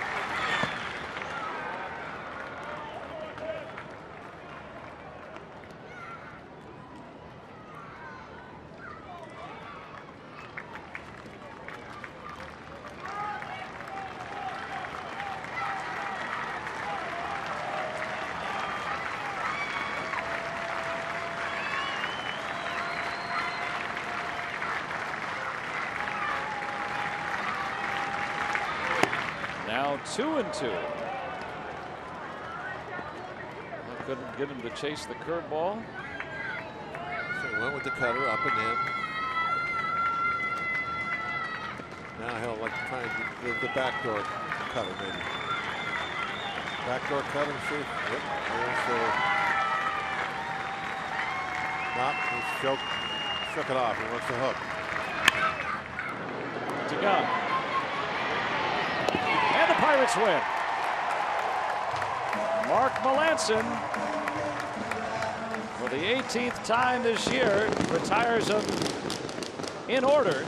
And the Pirates, on the 30th save from Mr. Melanson, get a 5-4 rain-delayed victory and a series win over these Phillies. Yeah, the Pirates have moved into a softer part of their schedule now, playing some teams with the below 500 records, and what you want to do is win those series. You know, if you can continue to do that, I mean, there's not much more you can ask. That's what the Buccos are doing right now. And the Pirates, congratulations to Mark Melanson. 30 saves in 3 seasons, the first Pirate to do that. And Adam Frazier on his first career home run put him ahead for good. And the Pirates win the series and win it here this afternoon, 5-4. Now let's go out to our post-game show with Dan and T. All right, gentlemen, so extreme heat, a 90-minute rain delay. All right, at the end of the day, the Buccos are victorious, and we continue to see it from the kids. We've seen a lot of that over the last 4 to 6 weeks, but Taillon, Diaz, and Frazier announce to us, hey, we're ready to play. Yeah, and that's kind of a follow-up on the conversation we had yesterday with Dean Trainer about these guys coming up and being prepared. You know, Diaz, the newest member of the club, this is his first trip here this year because he was hurt. Probably would have made this club out of spring training or had a chance to be close, you know, but he didn't do it. So, yeah, the young guys come on through again today. Taillon obviously on the mound. Frazier with the big home run. And Diaz, a very strong performance behind the plate. The first game he's caught Taillon at the major league level this year. Speaking of the kids, Robbie Zwickowski is standing by with one of them, Adam Frazier. Robbie? Adam Frazier with the one big swing ends up helping the Pirates win the series this weekend against the Philadelphia Phillies. He's this afternoon's Volvo player of the game, Adam Frazier, just to make this contribution in one pitch hit at bat. What does it do for your confidence? It feels pretty good, but you know, tie ball game right there pretty late, and just trying to help the team right there and get on base any way I could. What do you do in that situation? You haven't played the entire game. You step up, you're in a crucial situation, and you knock one over the fence. What happened? Well, I was just trying to get one to hit, and luckily got the barrel out to it, and you know, made its way over the fence. So you know, it's pretty exciting. How does, when you were in AAA, you're playing every day. You're leading the league in bat. Now you come up here, you're playing sparingly in terms of starts, pinch hitting opportunities. What keeps you fresh? Mentally, you just gotta, you know, check in when the number's called and just go out there and do what you can and, you know, and play. Start thinking about too much is when you get in trouble. First time you had a big game was in Oakland, and now you're hitting a big home run. It's like nonchalant, like nothing happened. How are you so cool about this whole experience that you're going through this year? I guess that's just how I am. Don't get too high or too low and just try to, you know, stay even keel. Well, you define it. You must hang around Tony Watson quite a bit, right? Exactly. Thanks, Adam Frazier. Thank you. How about it, Dan, for Adam Frazier? Pinch hit home run in the 7th inning, and the Buccos are winners here at the ballpark. All right, Robbie, yeah, don't get too high, don't get too low. Speaking of high, don't judge Adam by his size. Smaller individual, on the thin side, if you will. That home run went to the last row of seats in the right field pavilion. It was off the back screen in the right field, and he got it all. He talked about, he's just looking for get a ball to hit hard and get into play. He got some help from the Philly pitcher because that pitch was a fastball up and on the inside part of the plate. So it gave Frazier an opportunity to get the ball in the air. If that pitch had been on the outside part of the plate and down a little bit, it probably would have been a line drive into left field. We've already seen that's kind of the hitter that Frazier is. So he was prepared to put the ball in the players and to play hard somewhere. It just happened to be that up and in spot was a real good spot to hit it a long way before it first touched ground. Well, I guess it didn't touch ground before it first touched screen. Yeah, so he can hit. He's got some speed, and now we maybe see a side of him where he can hit with a little bit of power. Be interesting to see what more we can get from Adam Frazier. Okay, we are just getting started. Coming your way, player reaction from the Bucco clubhouse. You'll also hear from manager Clint Hurdle. We'll have extended highlights and analysis of this afternoon's game, highlights from around the league, and you'll also hear from the 2 newest members of the Baseball Hall of Fame. It's all part of a victory for the Buccos this afternoon, and it's all coming on next on Pirate Postgame, presented by Allegheny Health Network.